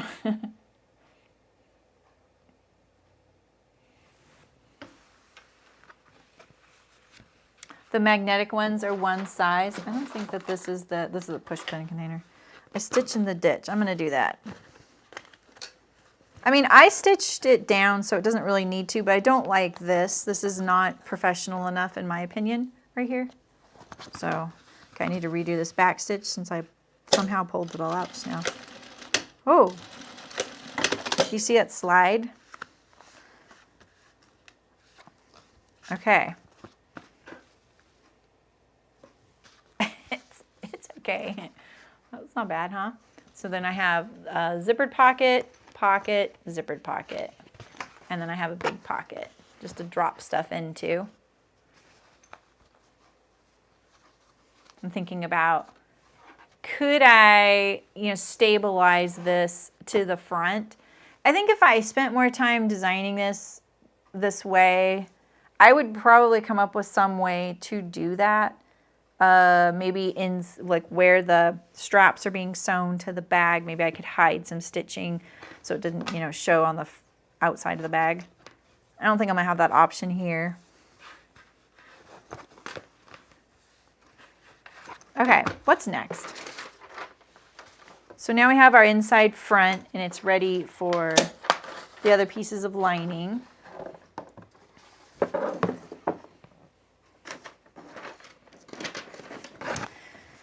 We could put the straps on, but we need to still put our back together. So let's do, I have this pocket on the front, and then this is the back. This is the sides. What do I want to do next? Here, maybe I'll do some of the sides, and I could do my key ring idea. And here is my laptop pocket for my iPad.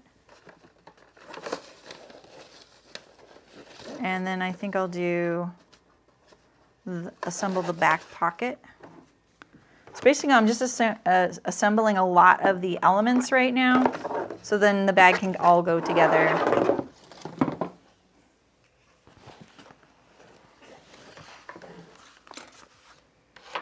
The problem with snaps is there's too many snaps. So I just got this set and I'm really liking it, but I really wanted to try the one on Minerva because I bought a bunch of snaps and then now I can't get them on. And I'm just waiting till I order from them someday so I can get the tool to apply them, because I'm kind of sick of some snaps not working sometimes, And I know some of you have like a press machine or, a press.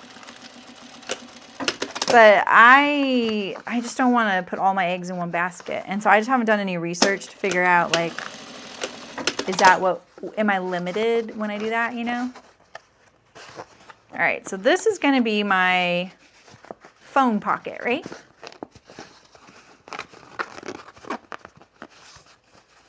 This is the one also I had wanted the magnetic snap on. It wouldn't hurt for me to do a that kind of snap, because I could just choose to snap it or not. Jan, I was talking about that roll that I accidentally got. Well, I ordered the Tricot, the 3-inch wide roll of Tricot, thinking it was stretchy going the length, and it's not. And And I was kind of like disappointed, you know, because I was really looking for stretchy, fusible in a narrow width like that, like 3 inches, so I could use it in waistbands, underwear waistbands, all kinds of stuff. And I can't use it for stretchy things, but I'm finding it works amazing. It presses really easily, and I'm finding it so helpful. But I think other people buy their other interfacings. Yeah, you can, Sydney. I mean, this was $8. This is all on Wayback. It works great. It's guaranteed. I'm going to do one right now, so you'll see. I love that. Okay, so this is my outer pocket. This is my inner lining. This is my back pocket, just the one that's the document pocket. This is what I'm looking for right there. This goes inside, and this is the water bottle pocket. So we're just gonna get all these little pieces together. So yeah, so I'll show you my snap setting tool on this. So this is, I got the size 16 and I have the size 16 tool. And so the size 16, I taped, this is my only complaint about this, is that the Minerva ones come in a really nifty little container that has a sliding top. Oh yeah, I forgot about Gold Star. It's a good bet. So I need one each of these things. Right? Okay, so socket and ring, bump and cap. Okay. But this can go all the way through. All right, so we can do our entire flap. So I'm gonna do the entire flap here. Maybe I'll round it now that I'm gonna do a snap. I did the squared off because I really wanted it to cover my whole pocket since my phone was gonna be in there. Felt like that would be more secure. These bowls are so handy.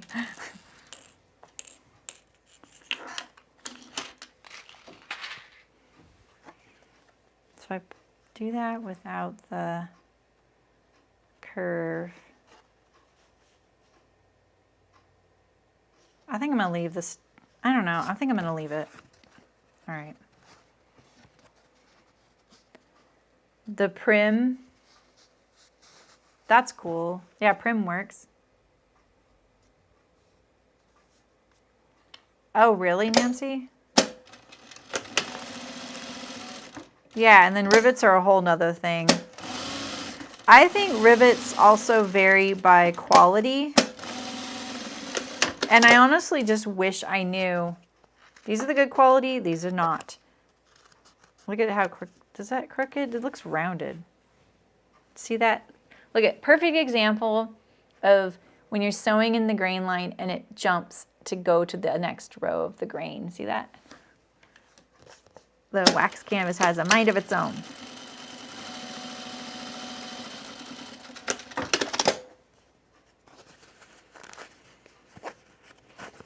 Wow, that's amazing, Beth Ann.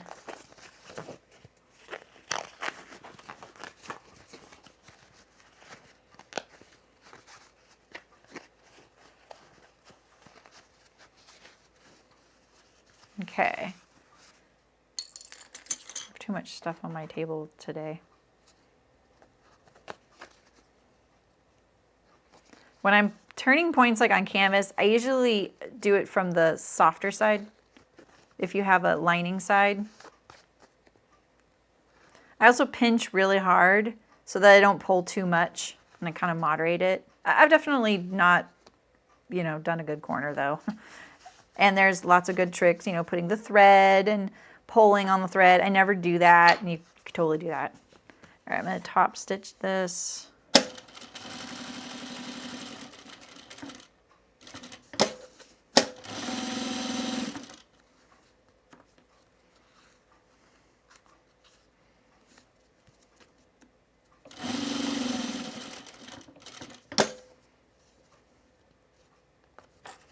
Okay. right, so to put this on, it's just so easy. So this gets the cap. So let's see, it goes pointy side up, right? Yeah, pointy side up. It just fits right in there, which is so nice.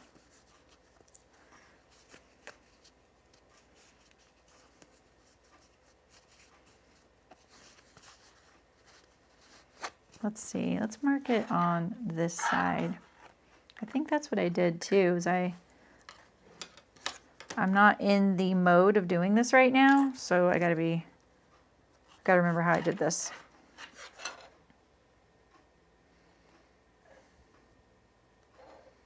Two and a half. 2 5/8 plus is the center. Okay, that looks like the center.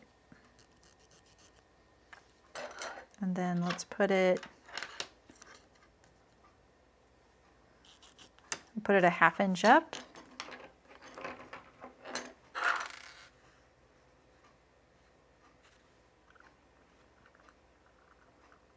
Right? I should have marked it from this side, huh? Because I can just put the snap on it. Okay, that's what it is. Okay.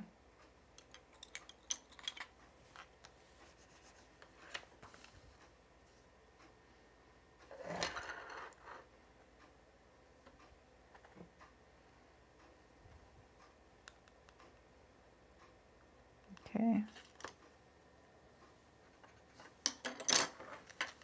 So I put the snap on there and I poke it through.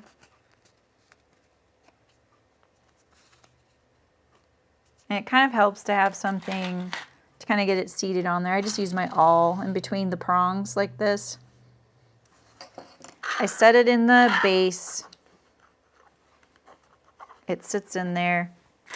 And then you put this one on to hold it there. This is the key for me, is that it holds it in place, whereas other things make it slide around. And you put the little doohickey on there, the other side. Okay, I'm about to hammer.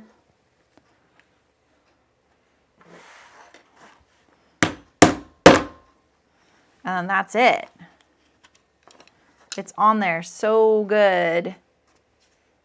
It's so easy, and it's just like, you know, it doesn't slide around, which the fiddly factor when you're doing a lot is just like, my life is too short now. I feel like my life got shortened because of the fiddly factor of this stuff. You know what I mean, jelly beans?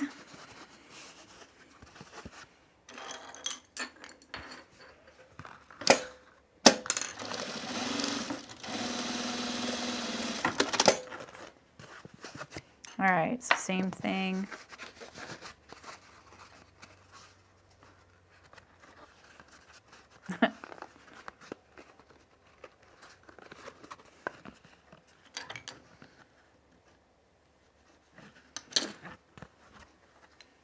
Here's my other. And going to press that through again. A little harder on the canvas, but it goes. I just try to make sure I don't bend any prongs. It doesn't want to, but you know, I wouldn't want to like rush it and then accidentally bend one of the prongs. You might ruin it. This thing works good for doing that. Same thing, rest it in that little dish. Let's get this doing it on my fabric here, right? Put the thing that holds it in place on top.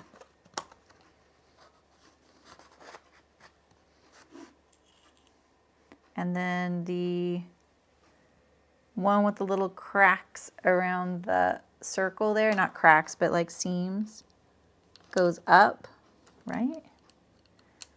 Yeah, I guess so.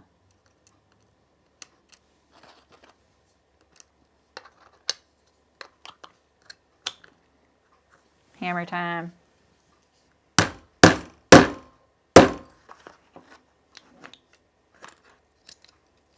that's it.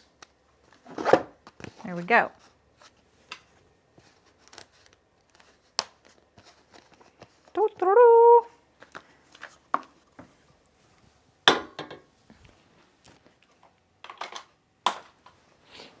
Okay.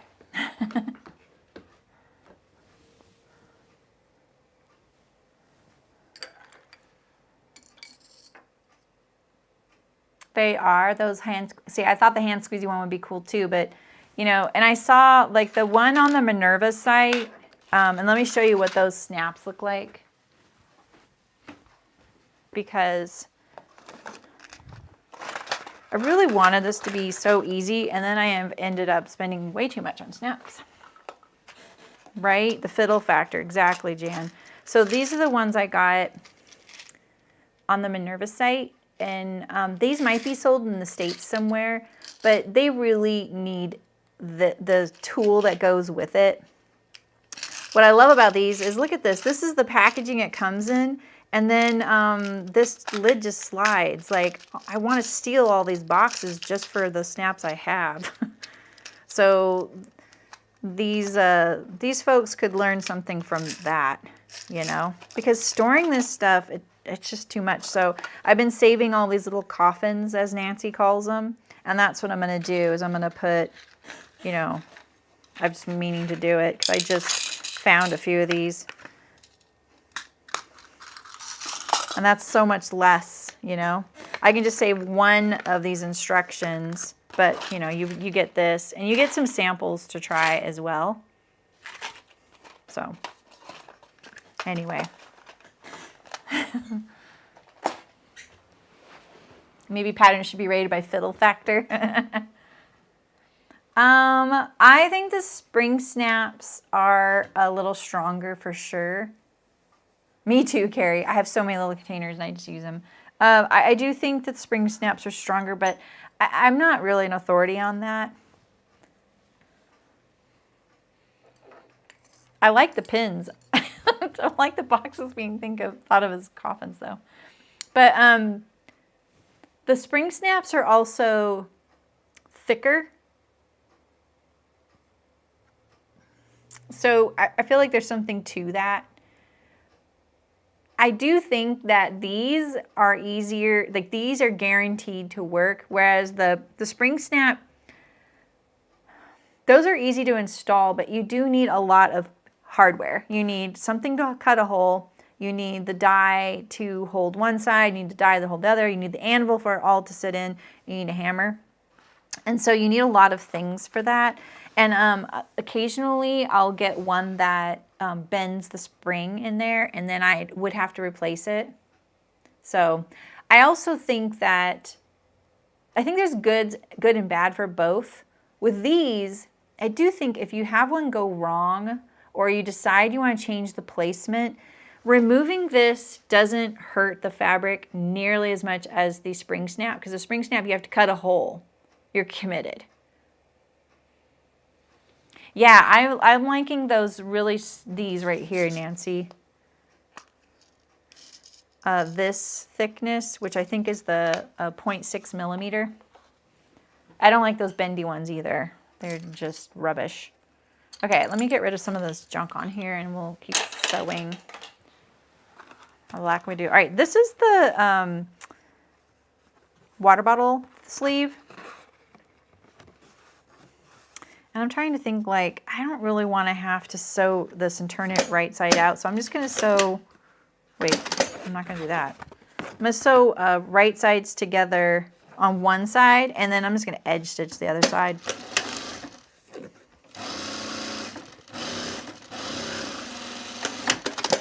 You know what I mean?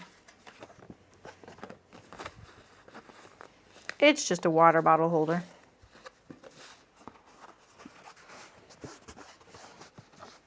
You bought some spring. So your setter, you can get spring. You can use like spring snaps. You can do whatever. Yeah, I think this is something I would like to research more about. I'm not shy about hardware either, so I think that it would be fun. It's just a lot of investment. And it's the potential, like, is there overlap, is there not? And I think people would like there to be some overlap, so you could use one tool to rule them all, right? One tool to rule them all, and then you can do spring snaps, rivets, and I don't think that's really that possible unless you're getting kind of a big machine, not machine, but a setter with dies. But I don't know. I would have to look into it.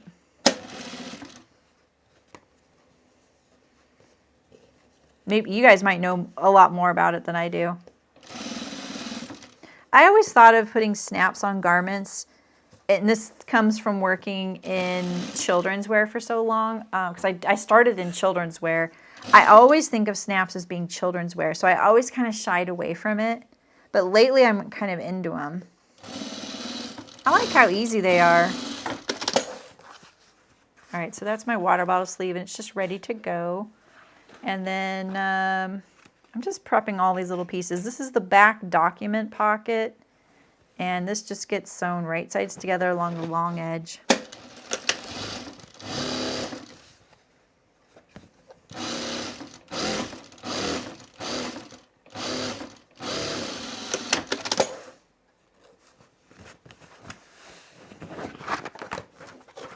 Prim has one plier tool that rules them all. The spring snaps are like the snaps I put on my Kelly anorak or the utility jacket, Libby. Those big cap snaps with the, yeah, like closet core cells for the Kelly anorak. Whereas these are prong snaps. The ones I've just used are prong snaps because they have the like prongs that you push through the fabric through. Yeah, right, Terry. I agree. I think it's easier. I hate to say it, but I do think it's easier than buttons and buttonholes. You know, and I've been putting them on my blouses lately, like the Mellow Low I did. Why do you see my machine doing that? Oh, it ran out of bobbin, that's why. I'm like, what the heck? No, it didn't. Why are you doing that? Oh, it's unthreaded. Why do I keep unthreading my machine? You know what it is? I'll bet it's the canvas is so stiff that if I catch the thread, it probably unthreads the needle and I don't notice it. I've noticed that with stiff fabrics, it unthreads the needle a lot. I was noticing all the slack right here. I could see it. You just get used to seeing things. Yeah, there we go. All right, so I'm just top stitching this, and then that'll be ready. And here is my iPad pocket, and I can't remember, do I sew it together all at once? I might. Like this, can't I do that? I can. Oh, but I need to clean finish the top edge, so no. Okay, I'm gonna clean finish this top edge first, and then I think I actually can, so let's see. Because that will keep the lining down in there, but that doesn't matter. It gets, does it get into the bottom seam? I can't remember.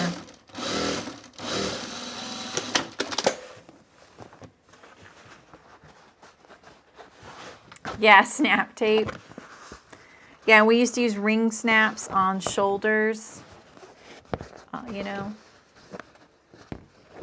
I never had to put them on. The factory did it. You know, I had that, like, it was such an amazing experience that the first places I worked had a factory on site. Because that's just not common anymore. Everywhere I worked, except for Hind, had a factory on site. It's amazing. And now you're like sending stuff away and waiting for it, and it's terrible. Just kind of pressing with my fingers since I don't want to iron with the iron the canvas.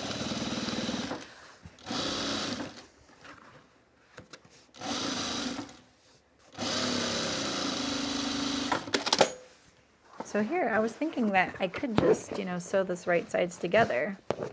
I think I will. Because it doesn't really matter, this raw edge being inside. That's at the very bottom of this pocket that no one's gonna see. If you were making this a production, you would not finish this.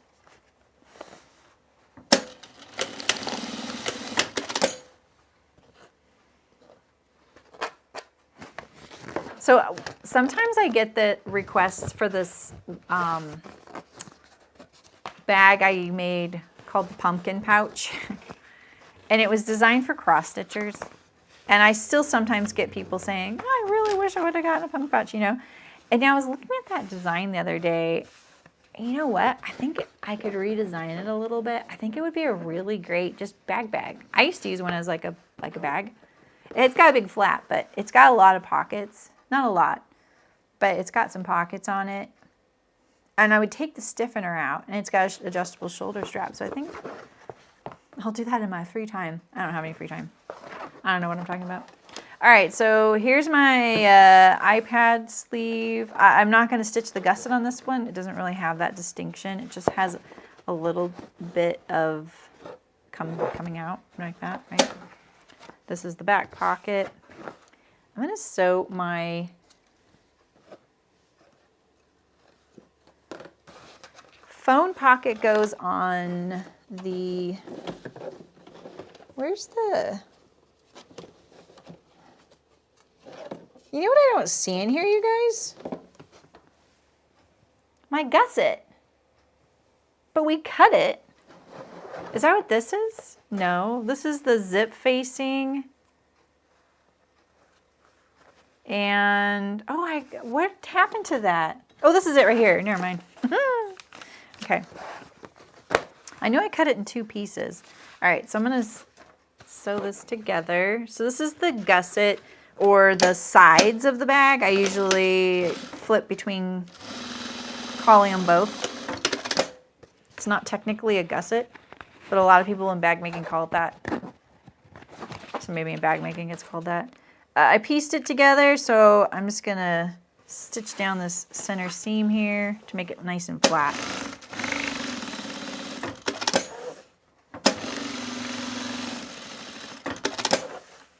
All right, so there's that, and that's the outer bottom.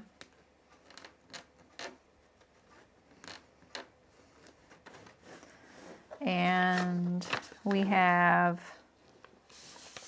I'm going to leave this open here. All right, this is the corners and the webbing placement for the outer. All right, so what we want right now are the corners.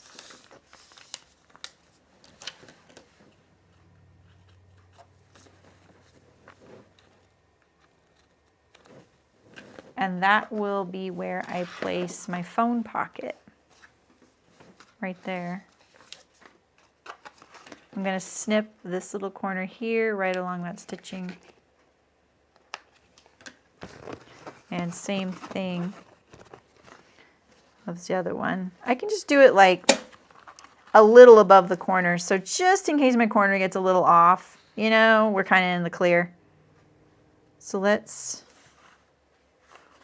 sew this right sides together. Can I do that? I think I'm going to do that.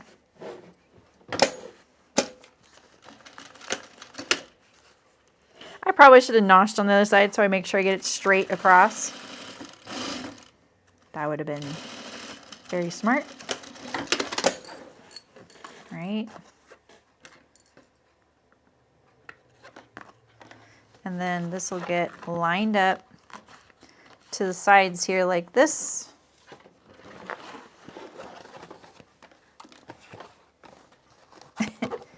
I've did this once before on a bag.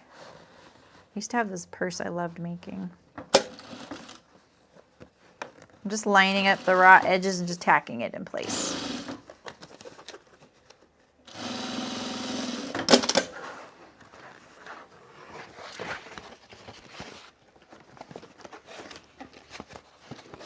You guys are all quiet. I feel like I'm just talking to myself, and I would normally talk to myself anyway, so win-win. Get this lined up. Ugh.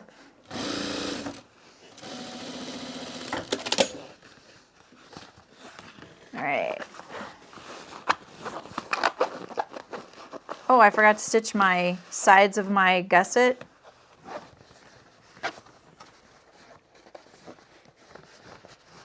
It's not too late. I think I will still. I just made it a lot harder on myself here. Just make it even.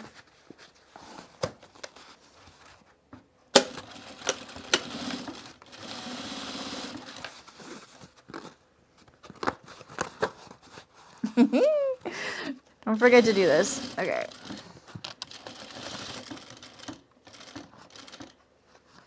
Boy, really made that hard on myself. But it's possible. So much feels like I'm sewing a prototype right now. Because you're like, oh yeah, I want that. And I sometimes will get excited about sewing a step. And I'll do it all out of order like I am now. That's why I said my cautionary thing at the very beginning of the stream that if you just got this pattern, I highly recommend, if you're sewing it the way the pattern comes, to just use the instructional video that comes with it. I think you'll be really happy because I don't talk a lot and I just talk about just this. And I stick to the plan, and it's also a lot faster. So. Hey, Megan. Right? That fabric is so cute. Or I don't have it here, but yeah, I totally agree. There's a couple of them. Here's one. And then that red one, which I think this is it. Oh yeah, this one here. I made a dress out of this one. So, hi Diane, how's it going? You're gluing fresh commercial pattern pieces to design papers so they last longer. Oh, smart. I like that. Yeah, I don't think it'll be too bad, Martina, because it'll only be 2 layers. I'm not binding anything. It's not like doing the project bag with the stiffener. You're remaking your pegboard for the wall of your cutting table. Yeah, I bet, Beth Ann. Have you seen those rolling carts that some people make? And it's a pegboard tower, and then you can just roll it around. They're pretty cool. So I had this swivel rack that was pegboard, and it was great for shows. It wasn't on wheels though, but it could have been. And it was so affordable. The thing was $110 and it was so well made. I sold it, although they haven't picked it up or paid me for it, and it's been months. And it was great because it packed flat. So the cap and the swivel packed in a box, like just a box. And then the pegboard accordion folded up. So it was just like this thick and then, 5 feet long. Yeah, Nancy, the Liberty is the one with the birds on it. This one. Yeah. All right. So here, yeah, here's my bag sides. That extra ½ inch really adds a lot, doesn't it? So let's put the flap on, which is gigantic. You guys, I am so dumb. I'm so dumb. Look at that. Oh, man. Of course I didn't want it to go. I even thought of that, and I still did it. Oh, my gosh. Okay. I need this flap to be the width of my, oh, my gosh. I already put the snap on there.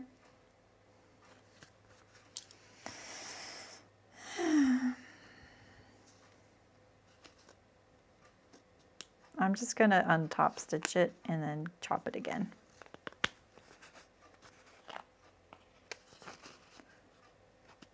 Is this the last place I've made this error, right? This is, right? Like, I think I already got the only other place is the outer bag, but that place has plenty of space for me to tack the flap down. So even if it's too big, it'll still work.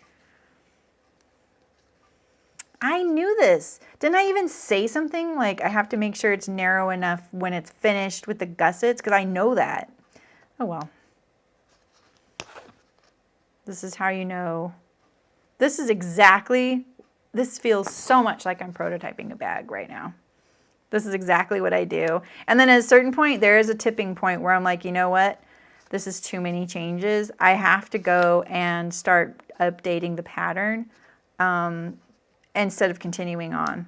This isn't bad. This is actually all doable still because I'm not using the pattern the way it was anyway, right? So I don't have to worry about it. But yeah, this is a consistent thing. So I could have just said, oh, don't forget to fix all those. But yeah. A lot of bag companies who make and sell bags, they don't design their own bags. So they don't have to worry about this.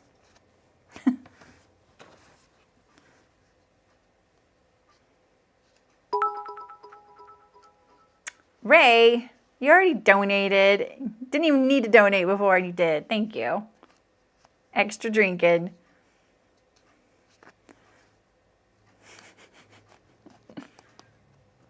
Yeah, it's I think you guys are right. It's Strawberry Thief. That sounds really familiar.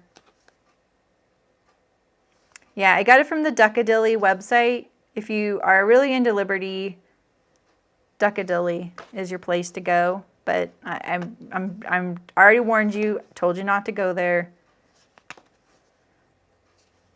I keep thinking I'm gonna unsubscribe from their email list, but I can't bring myself to do it. Oh yeah, sure, Martina. There's holes. There's holes. I've been just resewing it. This one's very much not very noticeable. See it there? So some you really have to aim for the holes again. This isn't a fabric I would use for like a raincoat or something, but you could. And the wax, you know, because you can press it, it kind of fills up the space. But, you know, cotton thread, that's a definite hydrophilic fiber. You know, it's going to transport water. You can't really reuse holes on like leather. Leather's really unforgiving if you're lucky. I'm still here, Barbara. What time is it? It's only 1:15. You can tell I like sewing this. Right? Okay, so I need this to finish inside that seam allowance. I need to lose a lot.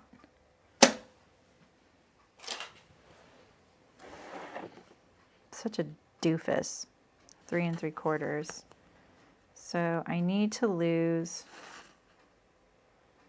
1.5 and 3/4 of an inch on each side. Holy heck. I'm going to protect my snap when I'm turning it. I don't want to rip my fabric on it.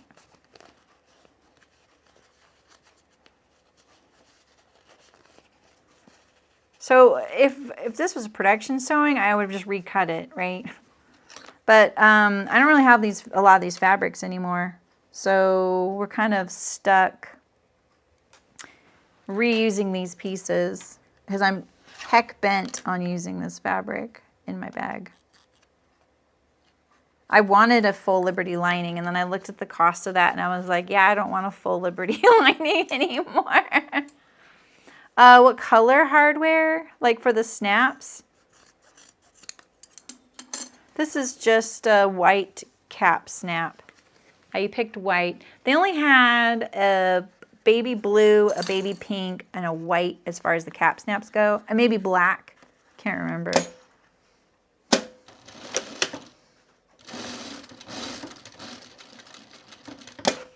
I'm going to turn the corner, reinforce that corner again.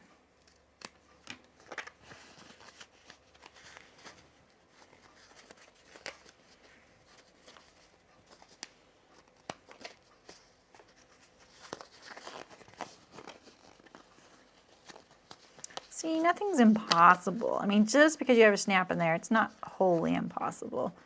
The reason I'm like, I could just like chop off the edge, right? And then just tuck it in and edge stitch it. But I don't feel like it's that dire that I need to do it that way. I actually can do this so that it still looks all the same, you know, the sewing. But you could, if your snap is just too close to the edge, you could just, you know, I'll show you in just a second. Let me just sew that and then I'll cut it off. I love that I was just about to cut that. Whoa. Hey there, Nelly. All right. So yeah, if you are feeling a little bit more like frustrated, you don't want to take it out, maybe you can't, it's just too tight, there's a lot of reasons, right? And this was stitched, you could just cut off enough to leave yourself like the 1/4 inch seam allowance. So I needed this to be 3/4 of an inch smaller on both sides. So I would have cut off a 1/2 inch, only undid my top stitching for about a 1/2 inch along this edge. And then I would tuck those ends in there and then re-top stitch it. But you'd have a back stitch right here and right here. And I'm not a big fan of visible back stitches if I can avoid them. And I think the universe knows that, so that it always ends up happening to me. So.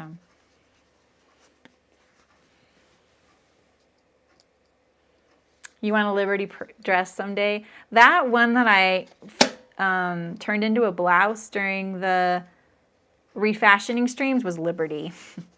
It pained me to do it. It's why it sat in my closet.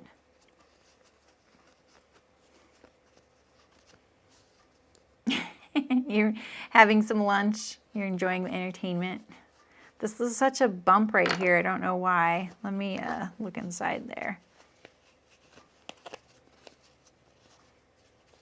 Hey, I'm glad you find it entertaining, Diane. There's no reason that shouldn't have been flat in there. So I'm going to turn this the way I usually do, where I usually press one side of the seam allowance. So this is the seam allowance. This is the short edge of the flap. If I want the corner to really turn nice, I usually do this. I put my thumbnail right there, press the seam allowance down, pop it, and then it usually makes that seam allowance go to the spot I'd rather it be. Oh, you can't decide. Yeah, it is hard to decide.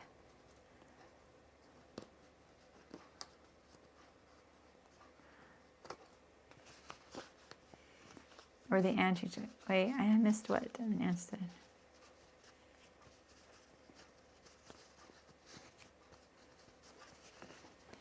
Oh my gosh, Liberty print curtains. You know, I say you go to I don't know if you're what country you're in, but if you're not in London, I would go there and then just buy Liberty curtains because they probably have a curtain fabric. We're so limited in the United States, like we don't get to see everything that's possible. Really, Barbara? They don't? Wow. Okay, so it's a little wonky. Like this seam over here is just not straight. Like I didn't sew it very straight. Do you see that? So I can fake it. So I have a little bit of a bump there. I can just press it in right here at the center and make it look like it's straighter than it is. Right? It's a little narrow at the top right there too. Oh my gosh, I went way too far. Can I get by this cap? Eh. Oh no, I can't. Oh no, no, no, no, no, no. Wham! That's not okay with me. None of this is okay with me. This, I may need to recut this.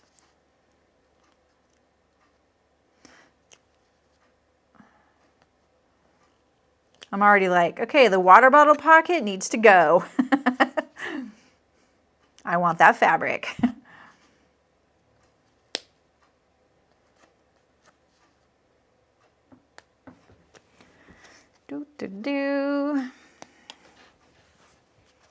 I'm trying to get the bag to a place where, well, I just don't want to stop sewing. I really love bag making.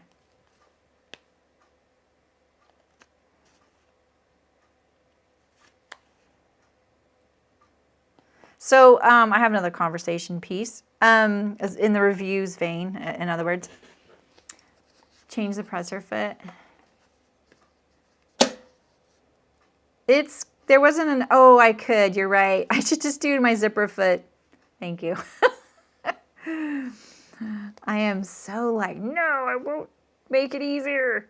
Okay, so I was looking at, someone's coming out with a book, like they teased that they're writing a book with someone. And I was like, oh, this is kind of interesting. I was more interested because of who she's writing it with and I was like, okay, I was looking at it. And then I started looking at other books and I kind of wound my way around looking at a few different books. And I ended up, the only place I could find reviews for one of them was on Amazon. So I was looking at the reviews, and that's a good place to go sometimes for either only positive reviews because everybody and their brother got a free product to try, or really honest reviews. And that's what I found with the sewing book world, was some honest reviews. And I almost bought one because I was like, you know, I know a lot of you had bought one of these. And I thought maybe I'll get it and I'll like check it out and see what they say and maybe try some of their fitting techniques and stuff like that, you know. So that's true, Fiona. That's a good point. That's my backup plan. Thank you. No one's panicking except me, right? So one of the interesting things about it was, and it's not, this is why I'm not going to mention who it is because I haven't seen the book personally. But I was like kind of excited. I was like, ooh, I'm going to get this book. I'm going to get it before my trip. And I'm going to be able to check it out over my trip. This will be so fun, like having something new to take on my trip and look at and kind of ogle and blah, blah, blah. And then by the end of it, I was like, oh, I'm not buying this book because apparently there was a lot of stress on, making the muslin, but they never taught how, and you had to take her class, which is outside of the book, and the class was only taught twice a year. And one of them was free, and the other class was something also essential. They stressed. Oh, and it was a trademarked way of doing something. And then the class was only available on their website, and it was really expensive. And I was like, shoot. I don't know, Nancy. Okay. Presser foot change. I don't actually remember what her name was and what it was called and all that, because I kind of went down this like rabbit hole. I did looked at something with, it might have been her, and that's where I kind of got down that rabbit hole of Amazon books. Oh, really, Malin? Oh, okay. Maybe I'm giving it away then. I guess maybe it's not a secret. Do you see how badly I sewed this? We went for asymmetry here, didn't we? Let's see.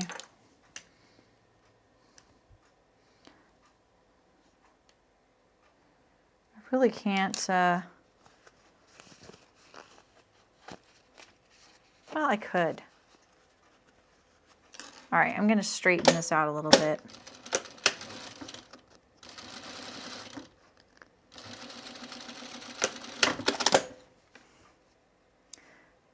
I think I did look at that knits book, but there was something on it. Oh, it was all about cap sleeves, and I didn't agree with it. Sell the book to push another product. Yeah, I was kind of surprised. And they weren't the only person that said that. So otherwise, I would have been like, it's just a hater.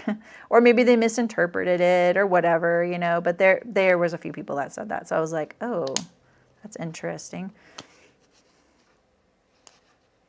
I couldn't really tell much about that knit book because, yeah, it's not done. They're just showing you a snippet. And they really get a lot of praise for, because she wrote other books. She got a lot of praise for the layout, the font, how things are organized. And I can appreciate that because I feel very strongly about all those things with patterns. And it's one of the review metrics I'm going to add with my pattern review thing is, you know, titling steps so I don't have to read the whole gosh darn step if you're just teaching me how to do it. That's great. Teach people how to do it. I need to learn how to do it sometimes. I want to know what I'm about to do. I don't like that you're just kind of, it's like, have you ever had a boss that says, I want you to do this thing, and you're like, you want to know why, you know? I feel like I made this worse.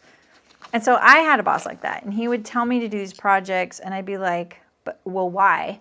And he got so mad the first couple times, and I was new, you know, and I was young, and so I finally just said, I'm sorry, I'm not questioning you on why we're doing it. I'm questioning you why, so that I know how to go about it and I can do it the right way. I mean, you guys know me. That's how I am. I've been like this all my life.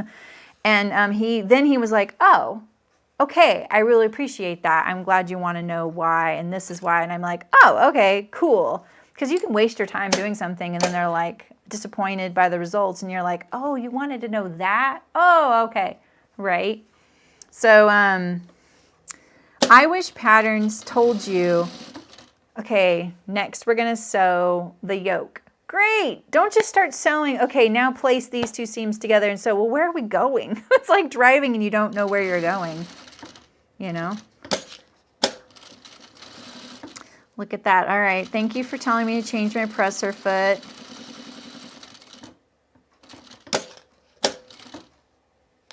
I'm going to pull this lining under here and hide the fact that it's a little bigger. All right. See, it's a little bigger right now. I survived. Did we all survive?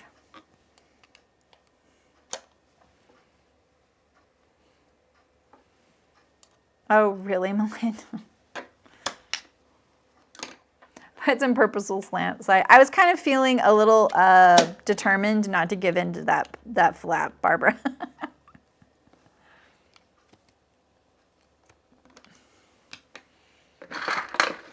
Okay, this will get turned under so we won't see that as much. Phew. Please let it fit. It's still a little wide. All right, we're going to ease it in. It's going to work.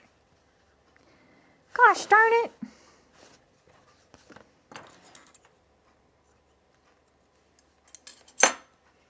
That was a sewing fairy telling me, maybe you should have checked your measurements as you were going to make sure you still wanted that.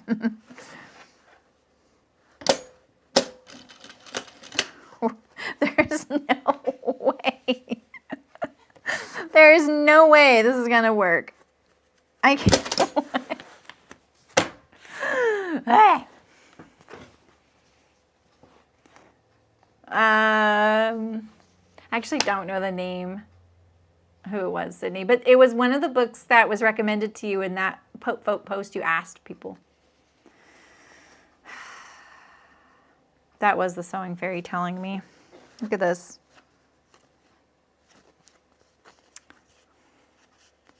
Can we have a pleated flap? Not really.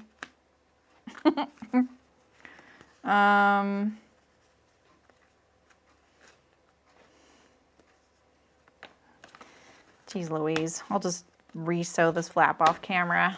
It's tired of torturing you guys. Please. What if I did this? What if I stitched down a pleat on the flap just as like a top stitching excuse? Like this. I don't know if I can. I don't need to take out very much.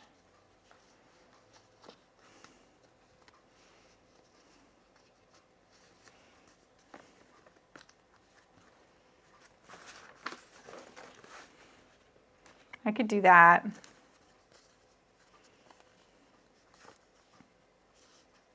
I sound a little resigned, don't I?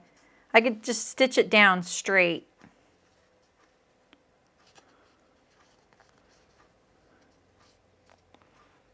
I'm like, I don't want to lose the snap. I don't want to lose the fabric. I feel like it's going to look crooked though.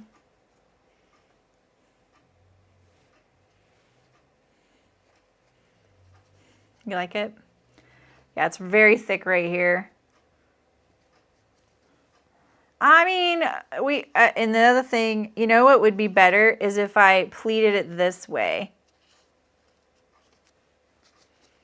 Do you get why? Because otherwise, I look at the snap is going to be harder to reach that. So I should pleat it the other way.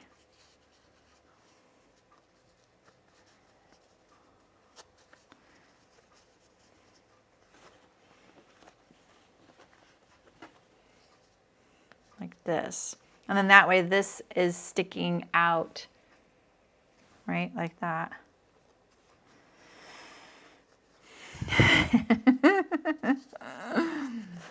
All right, let's do some measurements. Where's that blasted hero marker? You know what? This thing needs a hole in it so you can not lose it.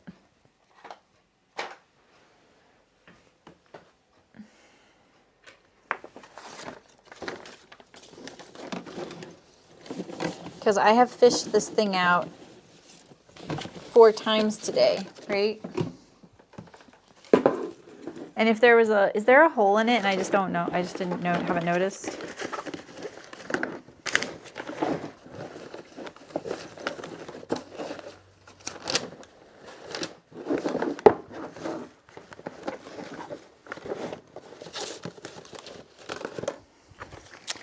Jeez Louise.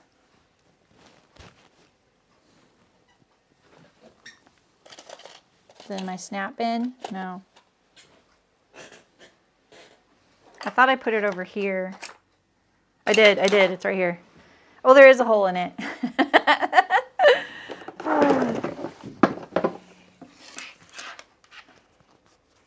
Oh, you have the athletic one? That's awesome. I saw that Fair Trade. She just came out with one too.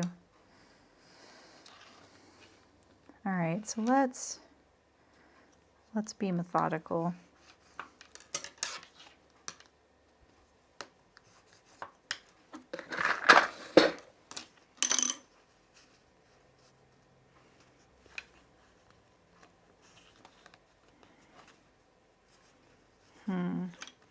Okay, so we're going to do 1 inch away and then 3/4 of an inch away. We're going to go away from the snap a little more. Creative ways to make it work. That's my book.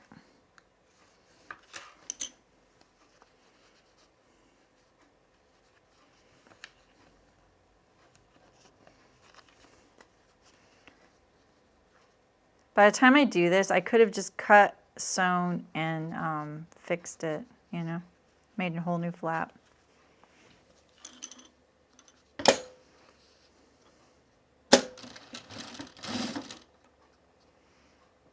Not sure I would recommend doing this on anything but an industrial. I mean, it's okay. It looks kind of denim-y now, right?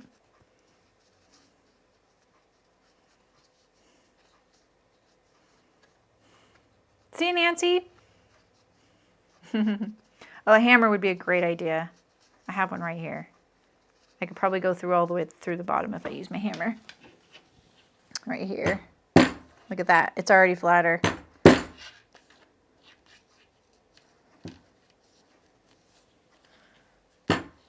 Okay.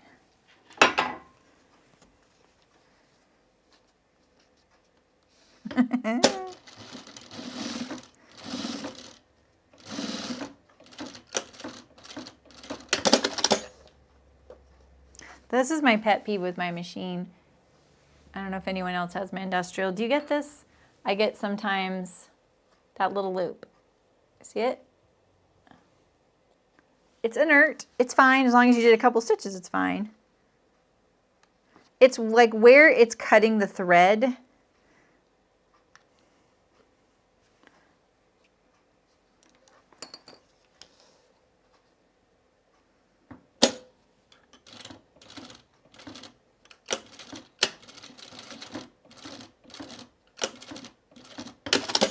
I wanted to go all the way to the edge. Okay.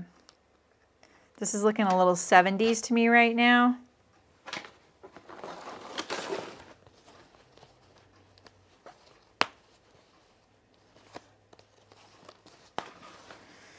Whew.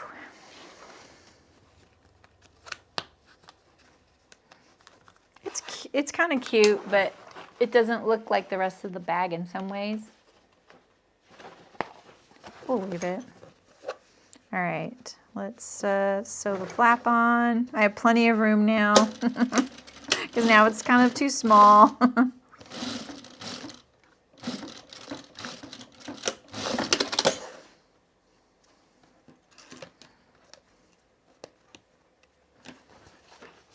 going to trim it a little so I can enclose it.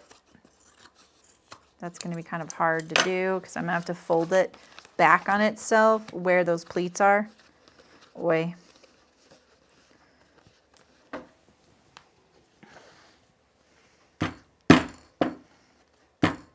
The first time I ever saw a home sewer using a hammer, I was kind of shocked.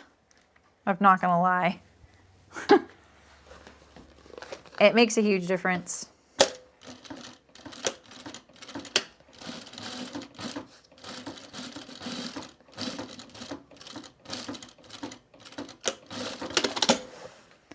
All right, now I need to train it to stick up like this.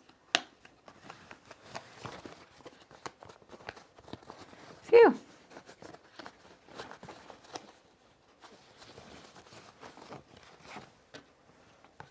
See, there's that little loop again. See that? It's annoying. Oh, it just pulled out my back stitch there too again. Maybe it isn't inert. There we go. Whew.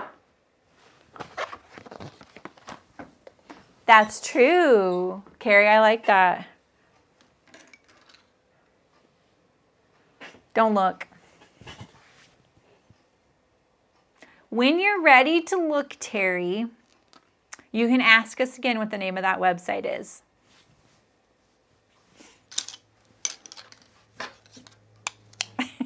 That's my warning. Or look, I mean, you know, she does like quilt clubs and things like that. She just sent an email about new charm packs and stuff. Charm packs are like, I think they're like the pieces of fabric that are this big. So, all right, so where are we at? I wanted to work on the keys holder and then I'll let you guys go. All right, so I have my, I need to start stacking stuff. So we have, this is my side, and I need to do the key holder on that. That's what I'm going to do next. This is the front of my bag.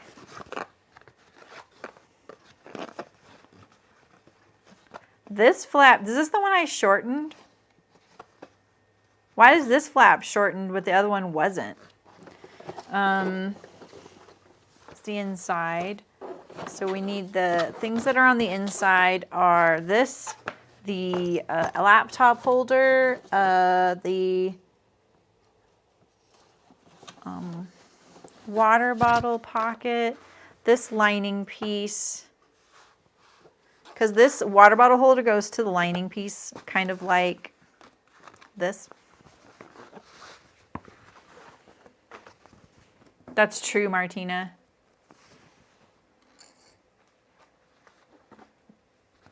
You should do it, Terry. Yeah, so then the water bottle pocket will go on this side as well. I'll position that later. So all this is on the inside of the bag.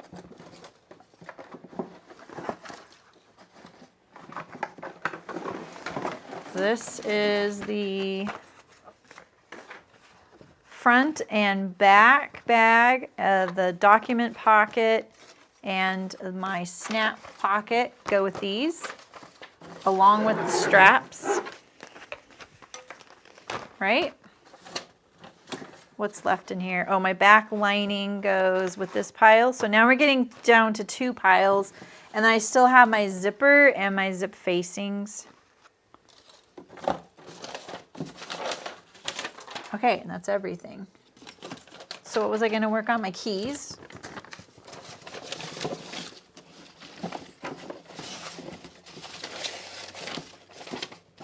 You really need like 4 bins on this project, you know? I've used so many clips, I only have 3 in here, and they're all sitting right here. So we're going to put those away.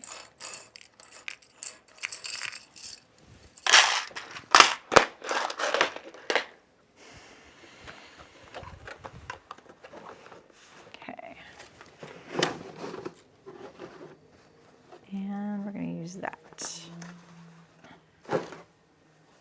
Oh, gilly dokily. Yeah, right, Libby, I like it. Duckadilly. Right? That's the name of it, right, guys? Duckadilly.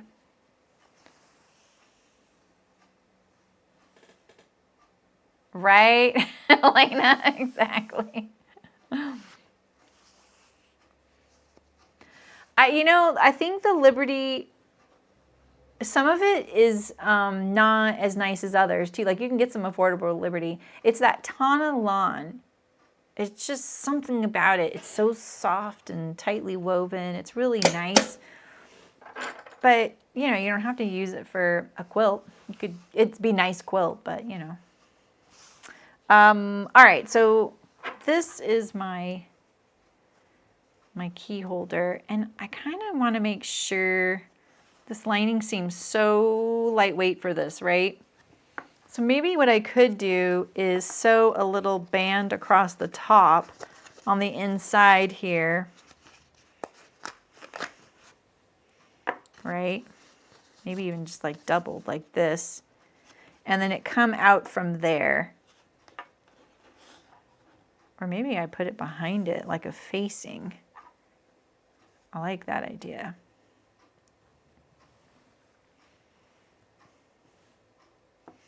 And then as far as the tether, you could do a slip knot.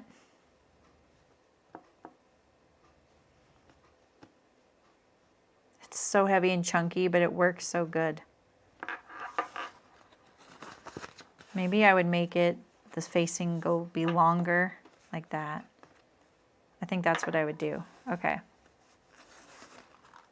This was originally for this purpose, so that works. Let's cut this off.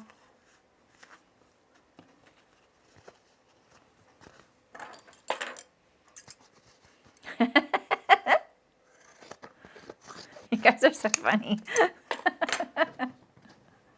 Oh gosh, Elena, yeah, there's no comparison. The spoon-flowered lawn is,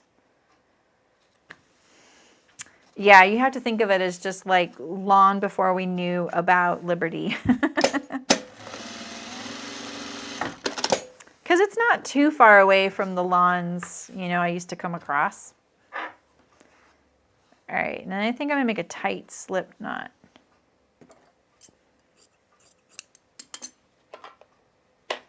We can actually just do this right sides together. I was about to like do the whole folding technique and burn the heck out of my hands.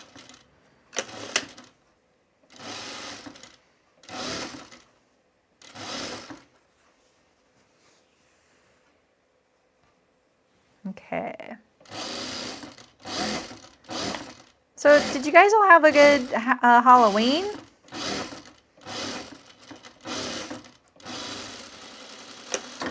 I honestly kept forgetting it was Halloween.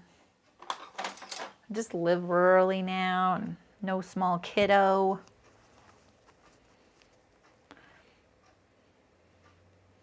We lost Terry. Like, she's on that site.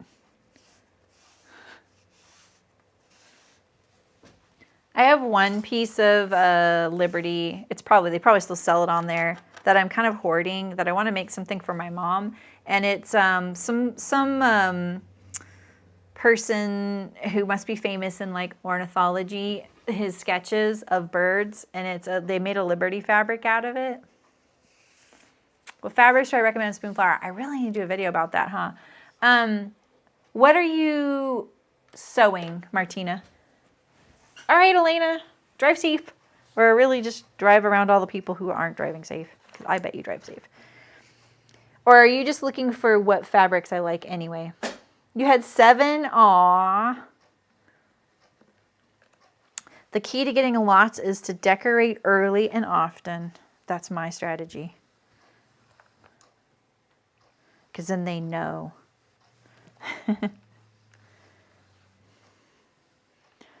Yeah, so if you have a project in mind, or if you don't, just tell me and then I can tell you what I recommend.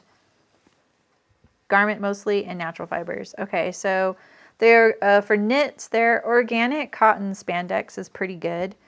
You're not going to see as saturated of a print color as, like, say, on the modern jersey, but if you don't do them side by side, it's fine. And then, no, trick-or-treaters, yeah, you didn't do the yeah, exactly. And if you're doing bottom weights, things like pants and things like that, I really love their denim a lot. And their twill is lighter weight. What's the other one? Oh, the linen cotton canvas. So I would say as far as heavy bottom weights go, or if you want to do maybe some, you know, utility clothing or overalls, I would go the denim or the linen cotton canvas. And they're both really wide, so they seem kind of expensive, but per square inch, it's actually, I think it's on par with like just the organic cotton. I mean, just the regular old cotton, you know, like the basic petal and stuff. And I love the print quality on those. And then the twill is a little softer and drapier than those, so you could still do overalls or pants. And the print quality on those is really great. I really like those three because they have texture on the fabric, and it makes the digital printing even look just even better, you know? So, so that. And then as far as clothing goes, I admit, like, I'm not a huge fan of right now the petal or the lawn. It works and it's good for it, but it's not going to be as nice as something you can get somewhere else. But if you're going custom and you want to do a print or you see something on there, I think it still works. And I think after laundering it a few times, it'll feel a little better.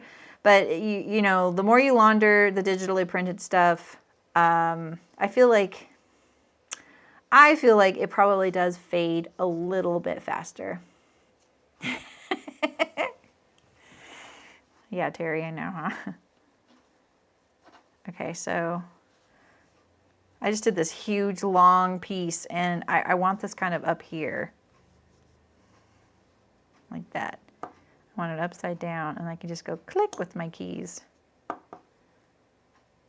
What if I did something where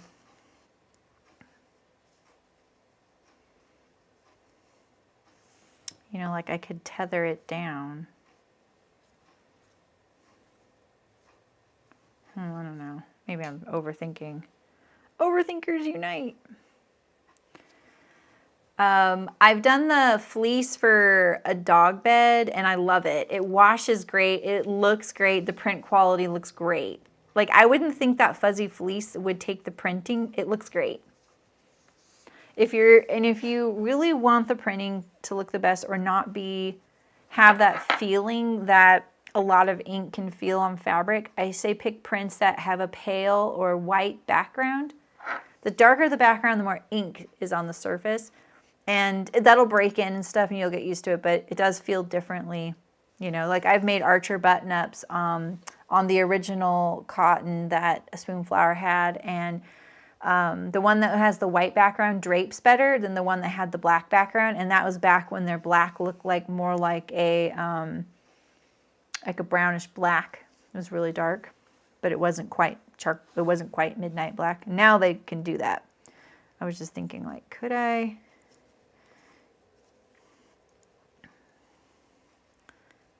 do something like this? I guess I could.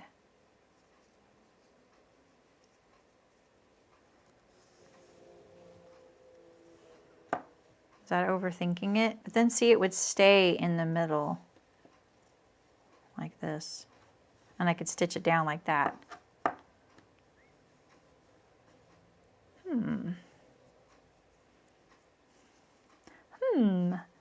Maybe I would do it like this. I don't really know what I'm doing. I'm just experimenting, so. I'm going to do it like this, and then I have some seam allowance to go up here. I could put that in there, and then, okay, yeah, that's what I'm gonna do. Decided. Okay.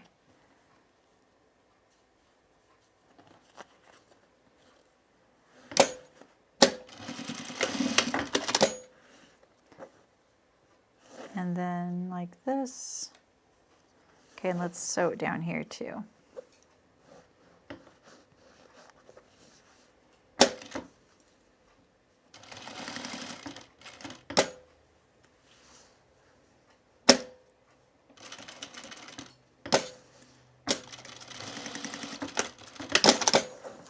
I know Spoonflower's having like, they just invited pro members to have, to like to make a pitch. I never get, like I've applied for a couple of their things for like business grants and things, but they're really focused on people making and selling products. And I would just really like to be like, I don't know, like an ambassador where I was like, this is what you can do with this fabric. You know what I mean? Oh shoot. I hate when I go one more stitch. Okay, I just did some crazy like little thing there, but look at that. It's pretty secure too.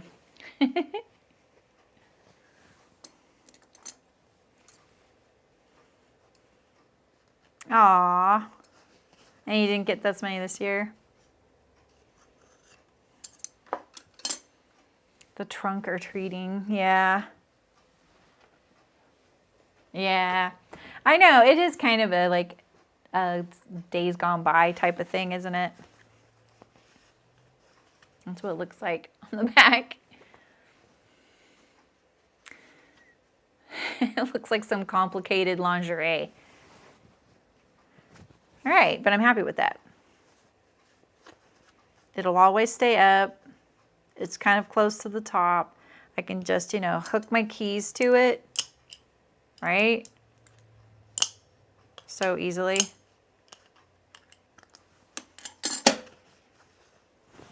Okay. I better leave something for tomorrow. But you know what? If you want to hang out, I'm going to sew a wallet together. So I'm going to end this portion of the sewing, but I'm going to sew my wallet. So feel free to take off if you want. I've got the pieces over here. I already cut them out. So if you're a Patreon patron, this is a free pattern on my website. And it's a little wallet, and I just needed a new one. So I kind of stuck with the same theme. And so I cut, here's some of that Liberty, the Strawberry Thief. But like this camera, I think the colors are a little better. It's a little darker. It's a navy blue background. More reasons to procrastinate work. I mean, I make the pockets always in different colors so that I can tell them apart. Is there really this many? What the heck? There isn't really this many, is there? Jeez. Okay, and then this is this, but I kind of want interfacing, so let's go cut some interfacing. Hey, Margie. You got, oh, 100 kids. Oh, that is cute. There was this really cool thing in Humboldt. I can't remember what it was called, but it was like the kids designed all these different stations and booths that you walked around to. And as you walked around, and there was like a little skit or an activity, and it was all very like kind of old world-ish. Okay, wait, I want this to, I'm just making some interfacing to make this stiff because this is the billfold and the thing that the pockets get sewn to. And you had a little guide, and they were holding like a lantern on a stick, and they were all dressed kind of the same in these like flowing robes. And at the end of every little skit and booth that you went to, they would say, you're standing there watching the little skit, and then they would turn to you and say, always follow your guiding light. And then your guiding light would take you to the next little booth. It was really fun, and there was like food and, you know, there wasn't really candy per se, but there was some like treats and snacks. It was really the cutest thing. We loved it. Like I was kind of skeptical So, and I was like, oh, what is this gonna be? And then I was like, this is so fun. It was really cute. The protected path. Aw. Yeah, it was really, I loved it. All right, so we need to hem all these pockets. And I don't have a serger thread in, so I guess I'll roll hem this. Fine. Yeah, this was actually at a church. It was at the Universalist, I think, or the Unitarian church. I can't remember now.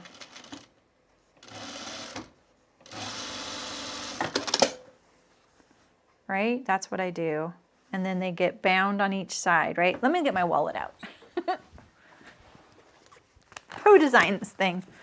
Here's my little wallet. Yeah, there's my billfold. And there's got a little coin pocket and a clear driver's license pocket. 1, 2, 3, 4, 5, 6. Fine.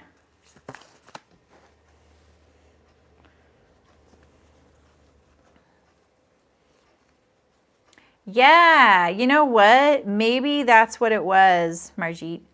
Because I know, you know, all kinds of groups can use the churches. It might have been the Waldorf school that put that on. Yeah, and they had the, yeah, there, it was really enchanting.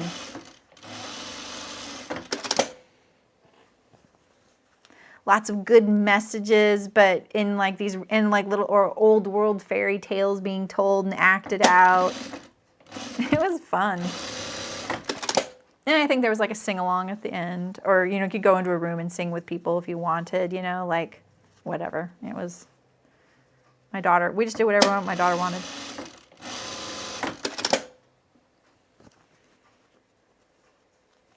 I interfaced some of these because, like I said, this is that Liberty lawn and it's really thin. I feel like this is like the fake Liberty, but it's just like a quilting cotton.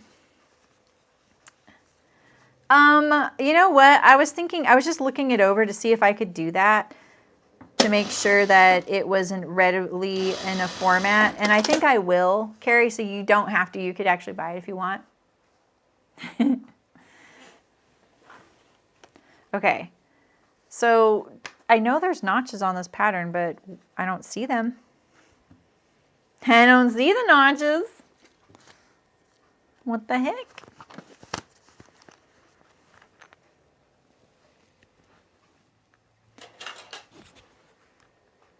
Okay, so the first one's like 3/4 down.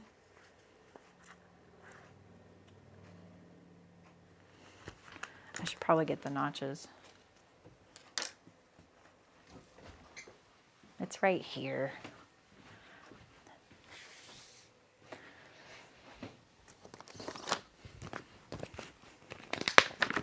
Okay. Yeah, there's actually, you know, it's more involved pattern than like the Ideal bag. There's instructions and the whole shebang. Pattern pieces you print out. So it's more fleshed out, in other words.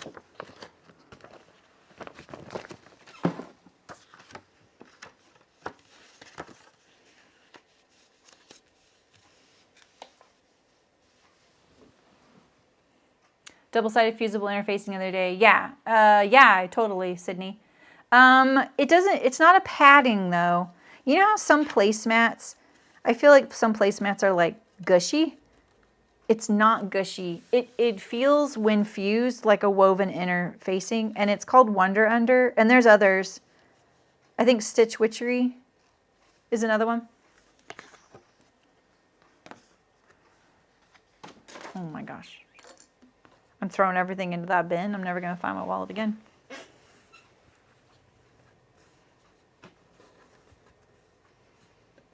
If you know what you're doing, this pattern goes together really quickly. This is the longest part. So I think the first one, you lay down your piece to the notches, line it up to the notch, and then sew across, right? And then, don't I do another one? But isn't it like, is there a notch there?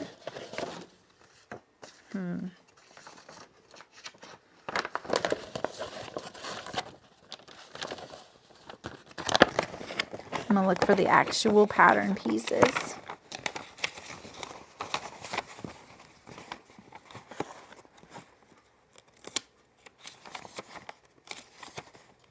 I imagine the pattern for on the site is better than mine too. Oh, no, it's not. Okay.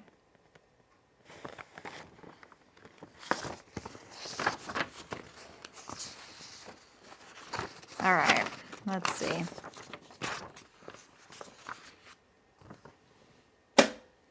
Let's read the directions.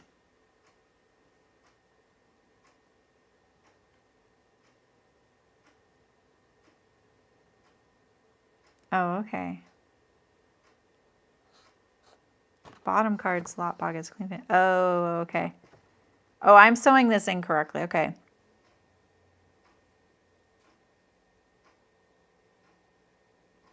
Okay, okay. So the pattern that you get is actually better than the one I'm using right now, because this one, the problem with this one is that what I don't like is that you can see the seam of the pocket through the window, and your pattern doesn't do that. I just used my old pattern to make this one. See, because here's the ID slot and you would see that seam, whereas on the one you get, it doesn't do that. So I think there's one more. I feel like I'm figuring this whole thing out when I just did not need to do that to myself. Sorry, guys. Okay, we're okay. I'm looking for the fold line.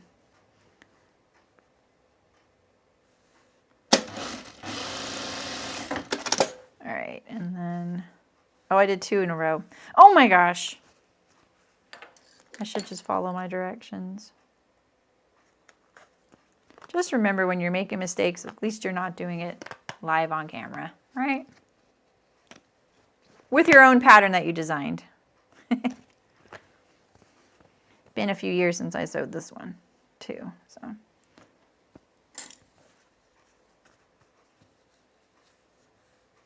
I make this so easy because then you don't have to like line up the middle of your pocket to the notch. You actually just line up the raw edge, so it makes it easy.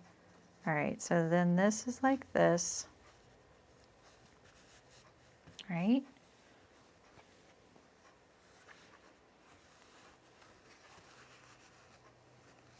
Yeah, I'm gonna take this one off. Okay.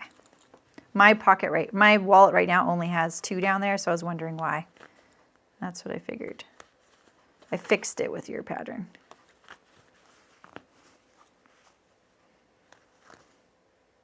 I think, isn't Waldorf German? I think so. And Christian. Not Catholic.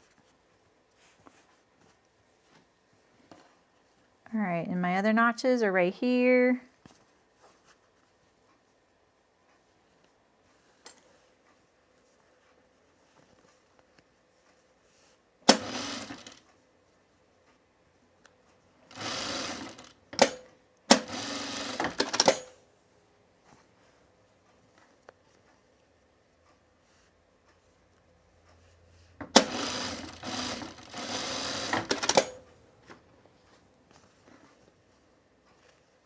You can even customize this for however you like to do your pockets. I think the one thing I've learned is that I really like the pockets to be stiffer, and mine's so broken in now, you know, that they're kind of floppy.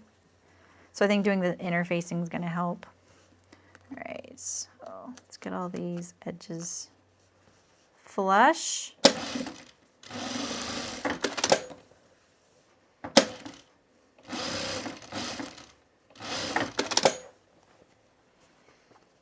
I still have the vinyl to put on this one down here.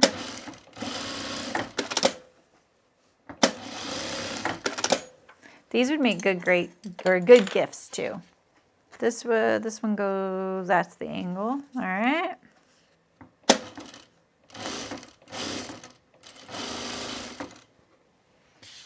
We'll just do this one too at the same time.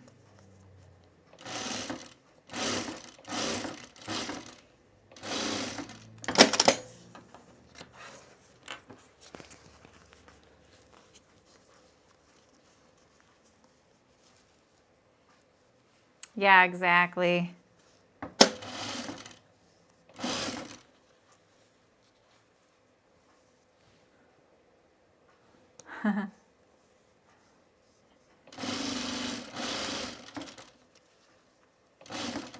Yeah, they're very craft heavy, which is pretty neat.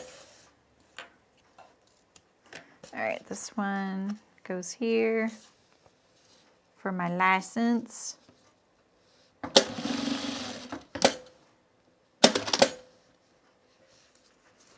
get rid of this thread. All right, so now we have the inside. And then we're going to bind the billfold.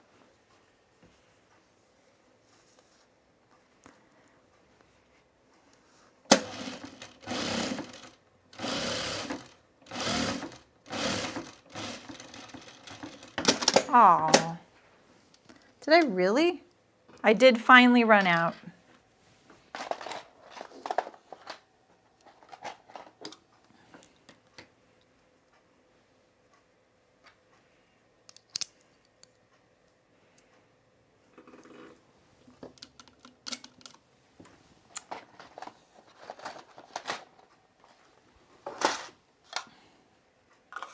I have so many things over here. It's really bad. I'm gonna call this over here. I like it when my cart's over here, and I should have just rolled it over here today because I'm not using the serger. I used to have it there even when I used the serger, but sometimes I would just, run into it, so. Okay. Binding.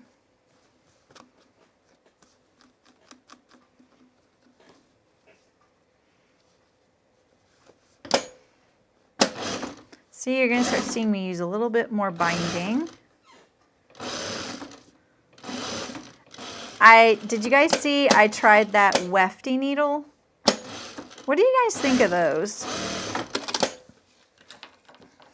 Has anyone seen those? Because what it does is it basically gives a nice thing to hold on to if you want to weave bias strips, right?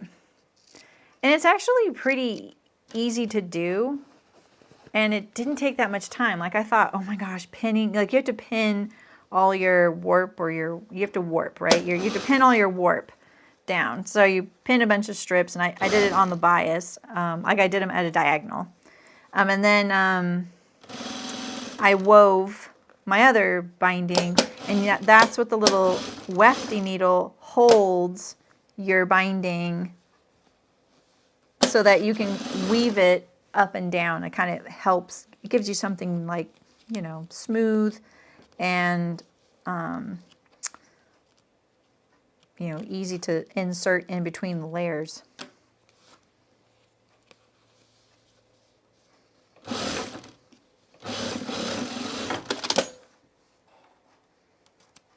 I gotta fix this right here.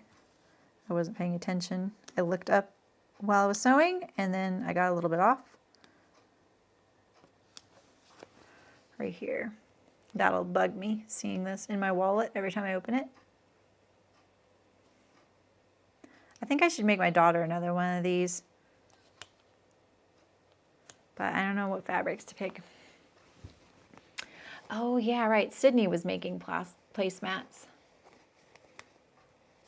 Oh, I see. So you want to fix your placemats. I just saw your comment way up there.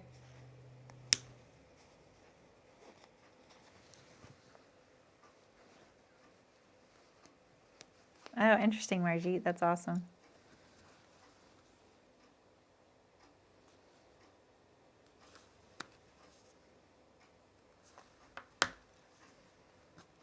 All right. I should have stopped right there when I saw it, but I was like, we'll just take it out. Just stop. Don't do this. The amount I've had to drink today to, you know, get all my seam ripping done, you wouldn't be seam ripping straight. I thought I got you in the edge, but I did. Okay.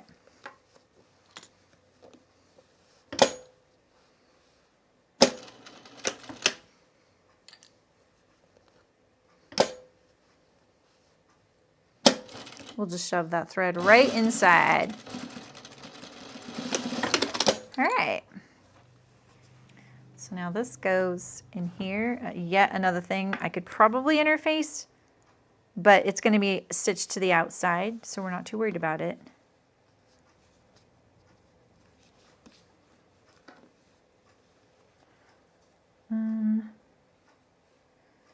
This looks really, really close right there. See, I should have used the other pattern. Though that one's better. You guys have a better pattern than I do. That is for sure. I pieced, look at this. I pieced this fabric together. That's how low on the fabric I am right now. And it's not straight either. Oh, I still got stiffener out.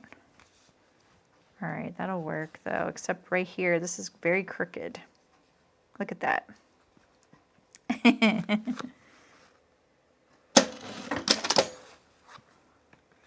Yeah. All right, well, I don't want to attach this to here yet. Okay. I think I do want stiffener. I just don't think that that's enough for my wallet. But the wax canvas is really nice. All right, let's put the little zippered pocket on. Ooh, I do have a zipper here. And then I just need a slider. Look at this, is perfect too because it's like 2 scrap pieces of zipper put together. Perfect.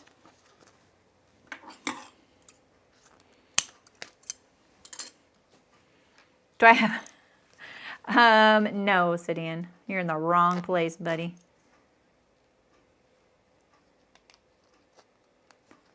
And I hope the mods are paying attention right now. Yeah, Heidi, that's awesome. All right, so we're gonna just top stitch the zipper behind the binding.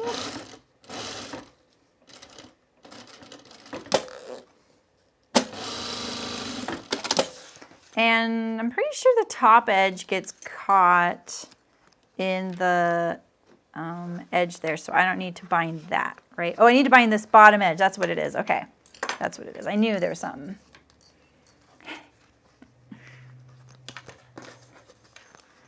I mean, if it stops there, that's fine, Terry. I did have something I needed to talk to you and Malin about, though. Nothing you guys did or anything, but something I wanted you to watch for because of someone.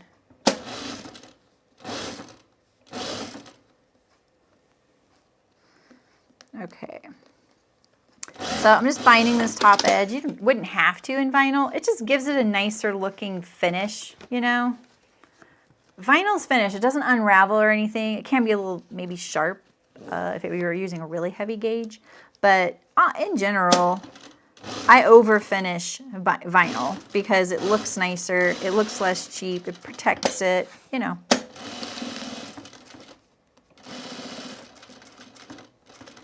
I like to put my label on back here, but I think it's better if you want to have one to do it underneath the vinyl. I'm not going to put mine on just because I don't want my coins messing around with it, but it's something to think about. There's not a lot of places to put your label on this, so something to think about. And people are always welcome to make and sell any of my patterns. I don't really care. As long as it's a home-based scale business, you know, you're good. Enjoy. All right. So now we just put it all together.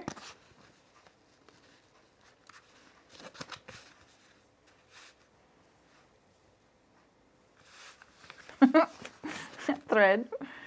Then we're going to put that on top of here like this.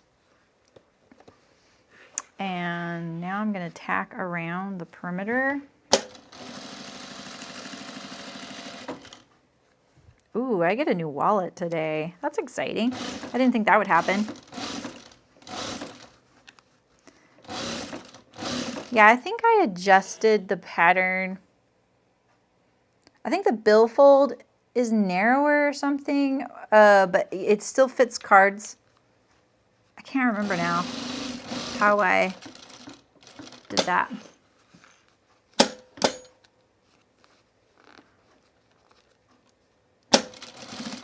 Okay, so this is the side of the zipper, the end of the zipper, so I'm just having to navigate around it. You don't have to tack all the way around. Oh, I forgot one thing. I forgot to do one thing. Good thing I didn't tack this all the way around yet. Right here. This is one of the things I always forget to do is tack the billfold down. And it's really nice if you can do it to the stiffener. Right here.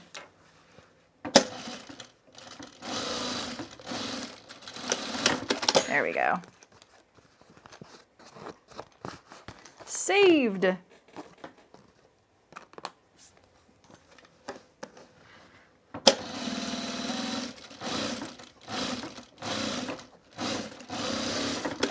right, and so now all that's left is the piece of elastic and the binding around the perimeter.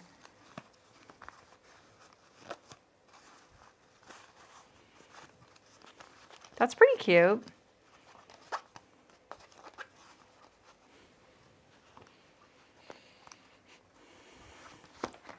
It'll do. Night, Malin. Sleep well. Thanks for being here.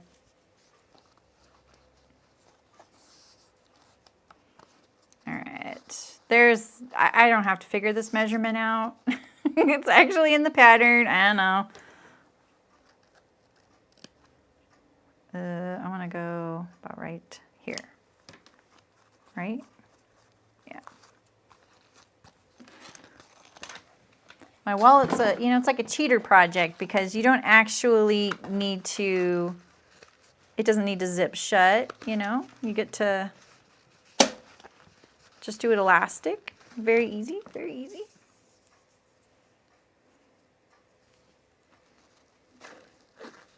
I have this Japanese elastic. Maybe I should use that. Ooh, let's see if it'll work.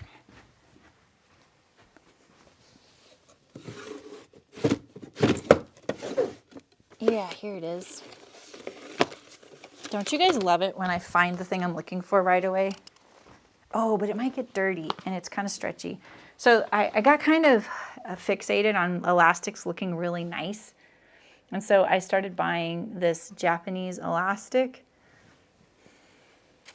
It's a little overexposed, but you see in the cup land. It's very nice.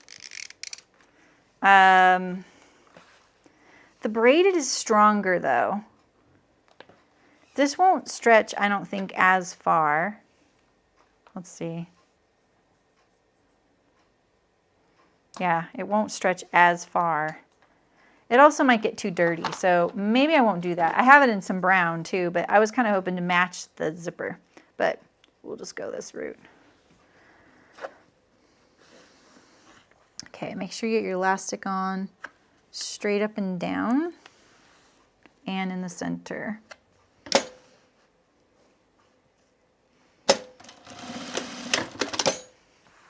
Okay, our closure is done. Now we're going to bind. And I'm going to bind on the inside and go to the outside.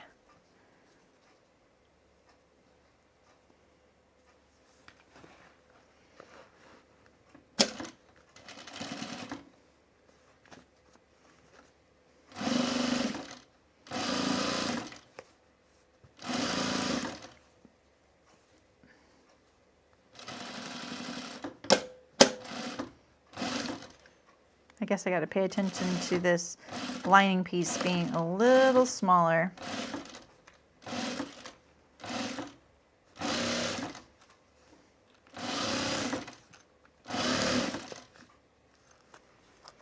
Move the zipper slider.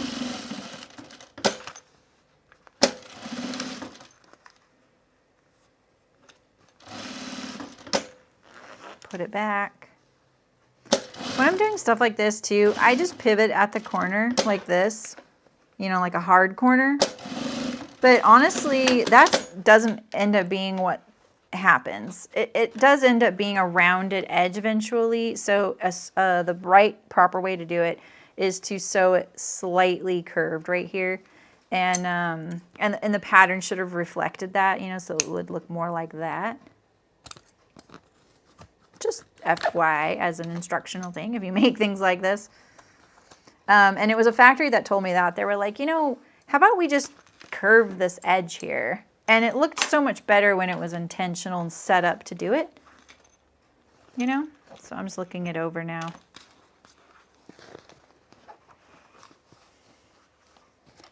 Me too, Amy. Yeah, I know. I keep leaving comments on every fabric company posting greens right now, like a dimwit. Not a dimwit, but like a fangirl. Like Maker's Fabric has this solid green linen right now, and I'm pretty sure Blackbird has this window pane Kelly green that I really, really want. And their linens, so good. Maker's Fabric has some really nice fabrics. I like their stuff. It's very limited. There's not very many items, but it's very nice. And they're all solids, which I could use a lot of in my life right now. It's more solids. Okay, this is the last step.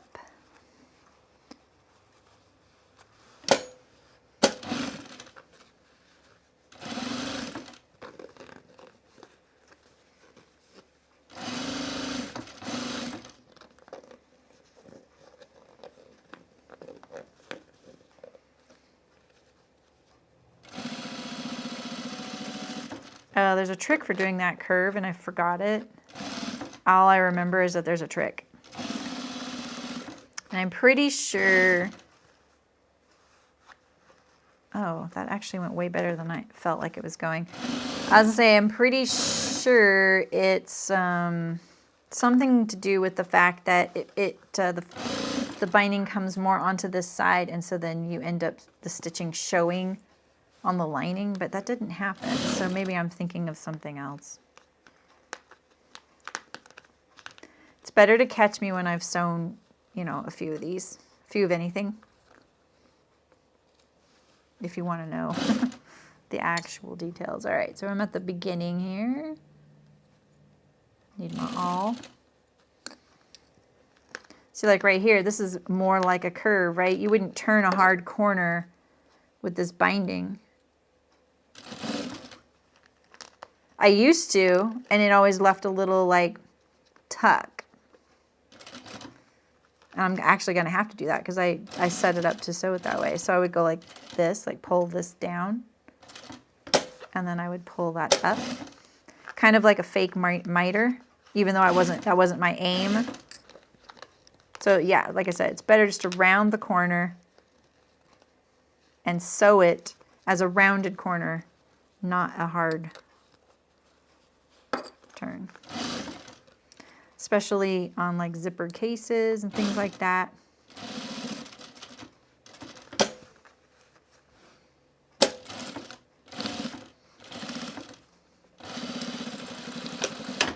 Okay. This is very colorful. This binding looks really good with this. I'm surprised. The stiffener with the wax cotton doesn't feel too thick. I really thought it was going to feel too thick.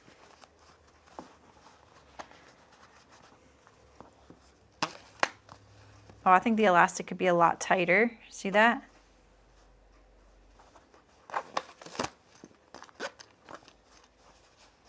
Yeah, I think I can make that a lot tighter. It's very secure though. So it's nice. Cool. Did we do enough today? It's already 2:30. Wow. I won't be here Saturday, but I'll be here tomorrow. I have one video I can upload.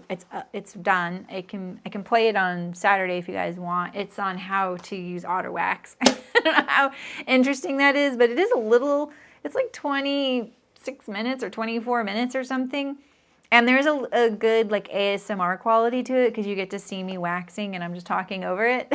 I know sometimes some of you like that kind of thing. Yeah, so anyway, I thought I'd have a button and buttonhole thing for you, but apparently not. Yeah, I'm going to tighten this up because look, it's kind of like, if I tighten it, maybe it won't. It's the zipper kind of pulling it out. Ooh, nice clean wallet. This one's so dingy. Look at the binding on this. It's so dingy. But this is the one I stitched with my home machine, just little houses, you know. And inside my little coin pocket. But look at how good this is held up. I made this when I created this pattern a couple of years ago. Only the elastic eventually shows its age. It's still fine, but you can see right here it's starting to show a little bit of age. Look, it looks a little, you know, stretched out right there. So, like waxing for bowl covers? No, otter wax for a waterproof garment. So if you wanted to, like say you had a vest or a hat or a jacket or an apron, it can be store-bought or homemade. And then you can waterproof it using otter wax. Yeah, Ray. Not that any of us use our wallets right now, right? Let's see how it looks. I have this key in my coin thing. I have no clue where it goes, and I know it goes to something. And that is so unlike me. You know? And you don't have to use vinyl either, you know? I think I did one less pocket, unfortunately.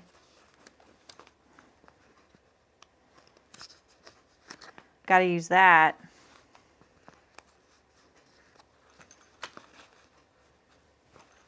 Oh no, 1, 2, 3, 4, 1, 2, 3. Oh, I guess that's enough for me.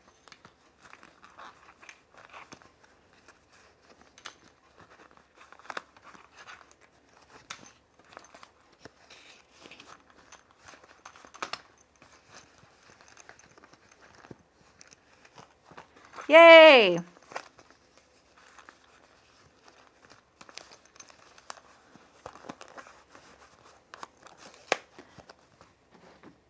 That's going to go in this pocket. It's going to go in the outer one.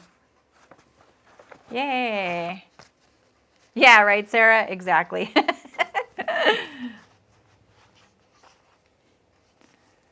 Picture competent? Me too, actually. Yeah, me too. This is great. I'm glad I made myself a new one. I love this green. It'll be in my life every day now. I love it. I think I wouldn't mind a prettier elastic. Yeah, the wax covers, yeah, you're right, Ray. So Sarah, I did talk about those recently. I don't know if I'm going to be able to video that or not. I'll try. If you're interested in, though, Frugalissima, Sam, she did a video on them. And she kind of gave me the last kick I needed. So I just showed you guys this like last week. I got the wax, and it all had, they pre-made the little bars, and some of them are in cute shapes. So it is a great project if you want to do with family or kids or something, because they have these little cute shapes. And they put everything in them. So I didn't have to buy the pine resin, the jojoba oil, like if you want your wax wraps to be kind of pliable, you kind of want to add those things. Sam doesn't, though, and she says they're fine. But I've bought them before, and they felt like they wouldn't even bend. And so I couldn't even use them. I got them at Trader Joe's. They were terrible. So I returned them. But So that's why I'm kind of scared into doing everything, like the pine resin and the jojoba. I just didn't want to buy each of those things because you have to buy them in these weird quantities so that it doesn't all match up, and they're kind of expensive. So this was great. These are super affordable. Where did I get it from, you guys? Jenny Joy's on Etsy or something. And one little bar makes a wrap that's like this size, 12 by 14. So actually 2 inches wider, like to the edge of my machine, all the way. It would make a wrap that big, one little bar. So I got a bunch of bars. That's kind of big. I'm probably make some square ones that are that big for big bowls. And then I like making little pouches, like a little pouch like this shape with a zipper. A zippered pouch that's a waxed food wrap.